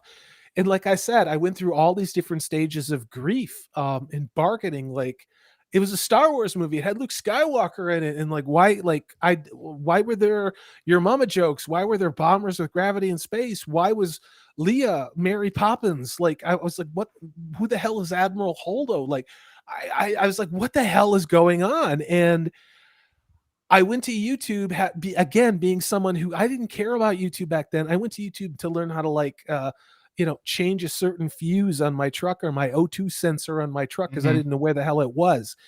I didn't watch entertainment stuff, and I found Gary, who, before he had his beard, and was watching him. And, I looked at other people and what they were saying too, because I was like, I need somebody to tell me, am I crazy? I want to hear somebody who didn't like The Last Jedi.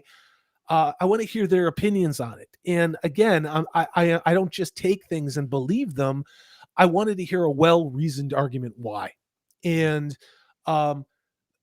in doing that, it wasn't to have my opinion validated. What it was to make me feel like I wasn't crazy. Like, yeah, there is room in this argument to say that this is not what we wanted. This doesn't resemble what we love. And you're not crazy if you think otherwise. And the crazy thing happened, we watched it, was where people who were fans all of our life, who gave thousands and thousands of dollars in action figures, in t-shirts, in posters, in books, including supporting the expanded universe within Star Wars, were suddenly called all these terrible names by these people because we didn't like their substandard Star Wars product. And by these young whippersnappers. Yeah, I mean, and we started to get it in Wheel of Time. They dialed it back. It happened for about a week, and somebody pulled the plug on that. I'm just going to say that. I don't talk about it a lot. Somebody at Amazon figured out, don't shit on your fans.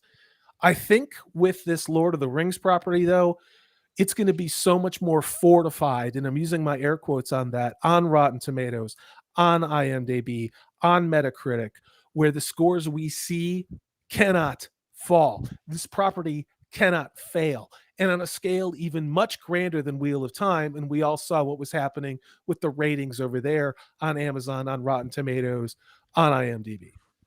Nick, I mean, you made a satirical video talking about what was wrong with Wheel of Time. Do you plan on doing the same thing as a form of action when and if we get what we think the Lord of the Rings of Power is going to be? See, that's a very good question. I'm not sure if I'm adept enough to take on Lord of the Rings and all the lore and everything. Like I know a fair bit about it, but I'm not sure if I can deconstruct it the way I did. Was it the Wheel of Time show? So you know what? I'm gonna put a big maybe on that one. I think it'll be fun to do though. No, it's fair. And I want to circle back to this. This is Crow. Oh, God, I'm sorry. This is Crone Eon or Anon. You guys yell at me for saying things wrong. I found your channel based off the rage I felt at what Amazon did to Jordan's work. Well, how many of us can say that in this chat? And we were not rage farming. We were not All of us? clickbaiting. Okay, you were. But I mean, like a lot of people don't know this, what happened with my channel. I did my channel for a long time, wasn't getting any traction, and I didn't make videos for 5 months. And I watched A Wheel of Time, and I, like Crow Anon, was so angry, I started making videos again. And what shocked me was that how many other sites and how many other YouTubers were out there saying this was the greatest thing ever. And I'm like, what the hell show are you watching? And surprise, tell the truth, be honest, be ironic and funny. People will watch your stuff. But the number one thing is be honest and be authentic. And Mike, ZAXX, Ms. Martin Muses, tell me what you think about that strategy, because I think that's an important part of what it is that our resistance is going to be in the support systems we're going to be creating for people who are disenfranchised by yet another franchise. I dusted off an old channel that had, I think, 2 videos on it, and I had, I think, 18 subscribers. And I said, this is the channel I'm going to use to vent about Wheel of Time. And that's all I wanted. I wanted pressure release valve. I just wanted to make a video screaming about how awful this was and trying to defend the artist, Robert Jordan. And they've taken his magnum opus and they've wiped their butts with it. And I was so angry. That's how I met Corey here, was It's after true. I made my first couple videos and I realized that my subscription had gone from, what I say, 18. So I think I was up to like 150. It's And crazy. I started looking for people that had a similar subscription count. I think Corey at the time was right around 300 and something. And I said, dude, let's do some live streams and we'll vent to each That's other how about this all happened. this. Yep. That's how this happened. And then ZAXX. Yep. ZAXX. ZAXX was mod. And I said, ZAXX, Yep. you have a lot more to say than just in chat. Please come on with us. And this is how this all started. But I mean, it's just, you have to have, it was just an outlet. Like I was walking around. I was thinking about punching walls and throwing things through plate glass windows, and making the YouTube videos is just that release valve. It allowed me to relax. Serenity now. Serenity now. It's almost like gaslighting. Yeah. It's not gaslighting, but it's where you think you're crazy because you watch the thing that's awful, and everywhere you look, most people are saying it's great or it's fine, and you're like, hold on, no, that was horrible. And you talk to your friends in real life, and they all like it too. You're like, what's going on? And then you find Salty. Well, I don't have any friends. You find Mike. Okay, well, that's optional. But you find Salty, you find Mike, Prophet of the Dragon, other people who are saying the same things, and we find each other, and here we are. Yeah, I mean, I didn't know these people. I mean, I didn't know Mike. Mike pinged me on Twitter, and I'm like, I don't know who this guy is. He's got a bunch of videos about Commodore 64s and Apple IICs, and he's into astronomy. And then we're like, let's do a show. Let's talk about this. And that's what we did. And now here we are. I don't know how many live streams we've done, like 8. And ZAXX came out of nowhere and just offered to mod for me. Like, just like I didn't know ZAXX. Like I did a couple of months ago, and came on a mod, and then we talked him into coming on and talking. And it is one of the things that I feel really blessed and lucky for, is having Mike well, sometimes Mike, but mostly ZAXX on these live streams to support me because I mean, it's fun and it's real. And what brought us together was just our love of the source material and wanting to be real and supportive and have our outlet for trying to tell people you're not alone and also speak to each other about we're not crazy. And that's why I keep asking in all of my live streams, like, am I wearing a tinfoil hat? Am I seeing woke ghosts where they don't exist? You know, am I seeing deconstruction and neo-Marxism where it doesn't exist? And asking other people, we don't always agree with one another. We don't. But when you have somebody go, you know what, I see it this way, you can begin to understand you're not crazy. These things are happening, you know, and our solution to that is, you know, what are we going to do? Are we going to go picket in front of Paramount Studios, go picket in front of, like, they don't care. You know, Amazon doesn't care, but they do care about channels. They do care about what we're saying. And Because I'm word of nobody. mouth is paramount.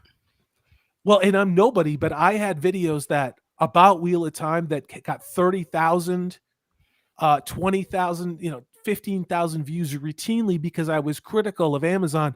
And what was crazy about that were the people coming in sounding like they were from the marketing department of Amazon. Like, Yes.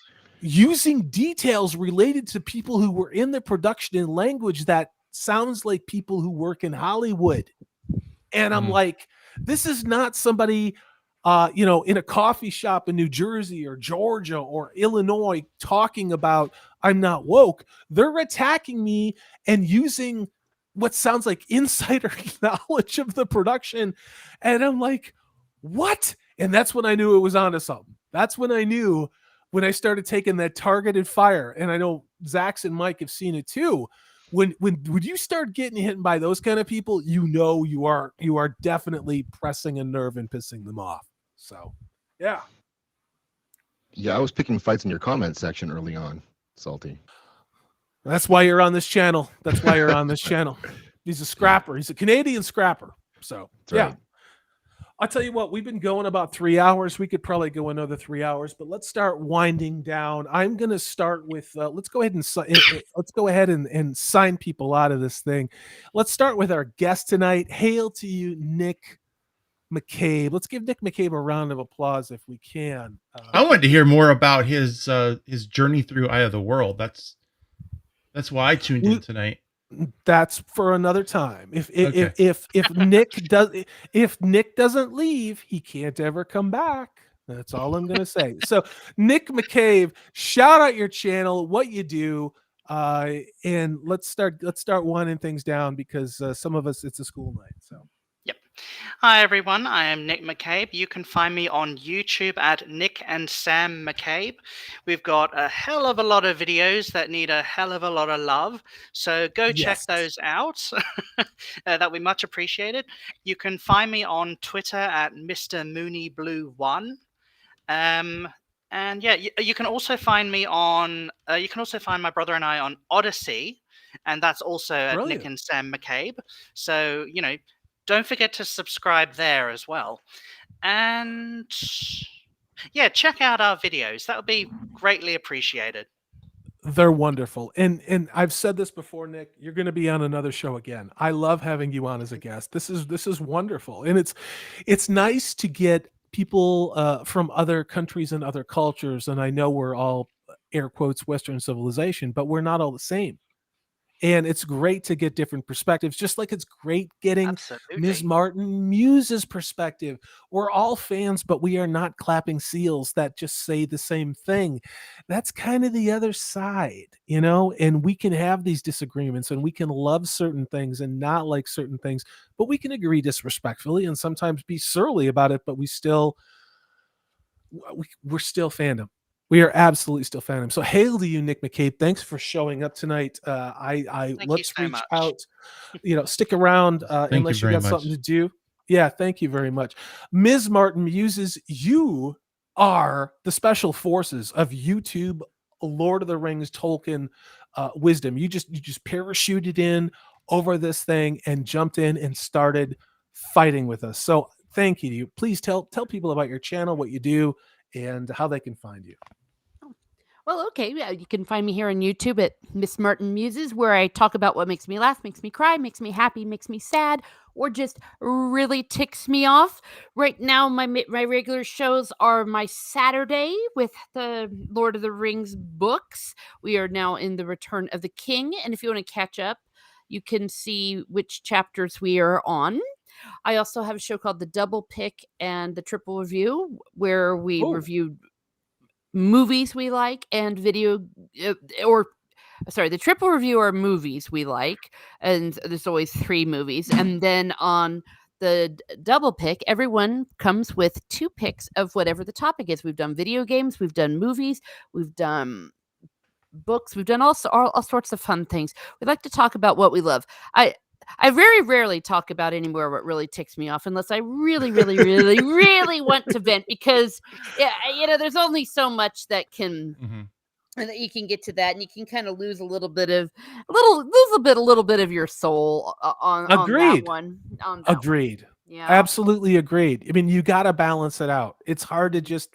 And here's the thing: we're not being negative. What we're doing is we're being realistic. And sometimes we need to escape from reality, which was what fantasy and science fiction were always about. Same thing with Hollywood. It was always about escape, and escape was very profitable. I hope they go back to doing that. OBG70, the biggest channel on YouTube, our resident kaiju Godzilla expert. What was the other thing I'm an expert at today? Was it Star Wars? Oh, Korean cinema and television. That is right. Yes. Channel. Yes, OBG70 is the name of the channel. It's linked there by ZAXX. Thank you very much, ZAXX. Again, I usually, if I'm not hanging out over Miss Martin Muse's channel trying to crack wise jokes, or on her Twitter trying to obliterate her word of the day comments, I am over there trying to figure out what to do. And this Monday, or last Monday, and again this Monday, will be Korean dramas, Korean cinemas. We are going over, what is it? Mad for Each Other. Really funny sitcom over from South Korea. And then Saturday nights, I am with Renaissance Nerd. We are talking either Babylon 5 or Firefly. We haven't decided which one we're doing yet. And then, of course, every Tuesday here with Corey. Having a great time trying to make this place a little bit classier. Thank you very much. Head over, give me a subscription, and I would greatly appreciate it. Oh, Mike, you were such a good guy. We were chatting last night because we got a couple other projects in mind. We're actually going to be starting to look at some classic television, and not like stuff from the 50s or 60s or 70s. Yes. We're going to be looking at some stuff from the 90s and the 2000s, just stuff that is a palate cleanser, things that we can be positive about and be critical where it's necessary, but mostly just things that we like, some sleeper stuff, things that aren't perfect, but as time has gone on, there's reasons to love and care about them, and it won't Punk Waddle, please DM me on Twitter if you can. If you would like to come on talk about K-dramas, love to have a third person. Please, and Punk Waddle, you will not be disappointed. Mike has a really amazing expert in Korean cinema who spent a lot of time living in Korea. She is it was her first live stream. I thought she did great. She's going to do even better the second time. It's really, really cool. So and Mike's also a surprisingly gentle lover, just so you know, Punk Waddle. Oh God, this is why they're. I'm so glad I have my camera off right now. I tell you what, it's all the honking and it's all the snow in Canada. It's messed with our man. Yeah, what are we going to talk? What are we going to talk about next? Are we going to try to schedule for next week, Corey? Are we going to do Shannara? Are we going to do Conan some stuff, or what do you think? I think I remember twittering you earlier today, going, "Let me know when you want to do Shannara." But yeah, Shannara, we could do that. We also mentioned Conan stuff too, and I also would pinging Miss Martin Muses and Stig as well, because they're into Conan right now. I would love that. I would love that. That'll be separate from this live stream. We're just trying to make different over my channel that are full, that fill our soul, make us laugh in some cases, but just are fun, because we need fun. Like, come on, last 2 years, we need some damn fun. So we need positive things to talk about. We got ZAXX left. I always save the best for last with him. Before we get to ZAXX, our Canadian man in the Great White North, I'm going to jump on what Mike just said.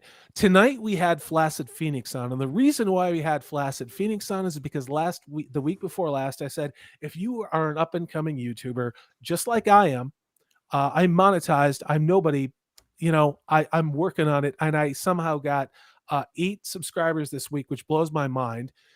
Please reach out to me, ZAXX, OBG70 on Twitter. Tell us what you're doing. Send us your channel link. We'll bring you on like we did Flaccid Phoenix. We'll bring you on. Like, we want to showcase small creators like us. The other thing we want to do is to build a community. We were serious in what we said tonight. A lot of people can say platitudes. Not everybody's going to act on those platitudes. We want to bring other voices on. We want to help grow smaller channels. We want to give you our feedback on what we think could help your channel grow. We also want your feedback on what could help us and what you'd like to see from our channel. So we would love to continue to build that community organically. All of us just kind of working together. There's no hierarchy here. There's no cool kids table. We are all equals. We're all humans. We're all good people. Speaking of that, our man in Canada, the one, the only, ZAXX. Talk about your channel and what you're doing, sir. Well, I just passed 150 subs, which is pretty awesome. I'm excited Hit about that applause button. You got Mike, it. Here it hit that comes. applause button. Oh, and perhaps also. Yeah, I'll take it. Yeah. And I'm just getting going, but it's a lot of fun to make the videos, and I'm getting some good reactions, some, not so great reactions, but I think that's kind of fun too. People Dude, can be you are being way too Canadian. You had a video blow up and you shared it with me, and it's amazing. How many thousands of views did you get on that video just the other day? 12,000 so far. It's incredible. No, I'm not and it's kidding. 30 minutes long. It's crazy, and it's topical. And you guys go over to ZAXX's channel. ZAXX gives you context and deeper dive as to why something that's been in the news for about 3 or 4 weeks, why it's relevant, and where, we've all seen the videos with that bald guy hand clapping where, he's putting his hands out. Understanding who that cat was, all that stuff, why it's important, why people keep talking about that channel, which is, poured a can of gasoline on itself and set itself on fire. It's a really good backstory, and ZAXX has done a great job of doing research and putting it together on that video. So ZAXX, where can they find you on Twitter? What else are you doing besides this show? I'm on Twitter at KF204, and then I do a lot of work over at Pop Culture Minefield, so that link is also in the chat. I do a lot of some of the editing stuff, and I am on some of the panels over there. And but Tuesday with you guys is my big day, and the chat is awesome here, so it makes it fun to stick around and talk to you guys. And Punk Waddle is gunslinger in the chat with the bots. So I love Punk Waddle. I love Punk Waddle in a non-amorous way. You are here every week, and I sometimes forget to shout you out, but Punk Waddle, thank you. Thank you for doing modding. Thank you to ZAXX for helping run the chat in the background. Thank you to Mike for showing up every week and for putting up with me and my bad jokes on Twitter. And thank you especially to Nick McCabe for joining us again. And of course, Ms. Martin Muses. But I'm going to save my biggest thank you for last. Again, chat, thank you. Thank you for showing up here. All the names that I've seen from the very beginning. Brian's Gate, Resurrection 117, Al, Dan, William 101, Vic Rattlehead, and all of my Wolf Brothers, Toxic Man Flu. And now we've got, oh my God, Amanda Manethrin, who just got out of his AA meeting. He's decided to join the chat at the last minute. It means the world to me. We love your interaction. We love reacting to what you're doing. And thank you to Crone Aeon for joining tonight. He's subscribed to all of your guys' channels, including mine. Thank you guys so much. Thank you to Jaden for always showing up. You guys are fantastic. It's you really are. Brian's Gate, amazing. He wants us to talk about Firefly. That being said, is there anything anybody wants to shout out they're going to be doing coming up? I know Miss Martin Muses, you did a great job with it. Mike, what is the next live thing you're doing? Are you doing that on Saturday, the Sci-Fi Saturday? Yes, Sci-Fi Saturday, either Firefly or Babylon 5. I think Firefly has at this point. Yeah, and Amanda Manethrin big timed us tonight. He had something better to do than come on this live stream with us. Don't worry, we'll have you back next week. Hail to everyone in the chat. Thank you again, Nick. Thank you very much again, Miss Martin Muses. I'm going to go ahead and give us something to ride this thing out and then play the outro on it. You all have a really great rest of the week. Thank you. Now for wrath.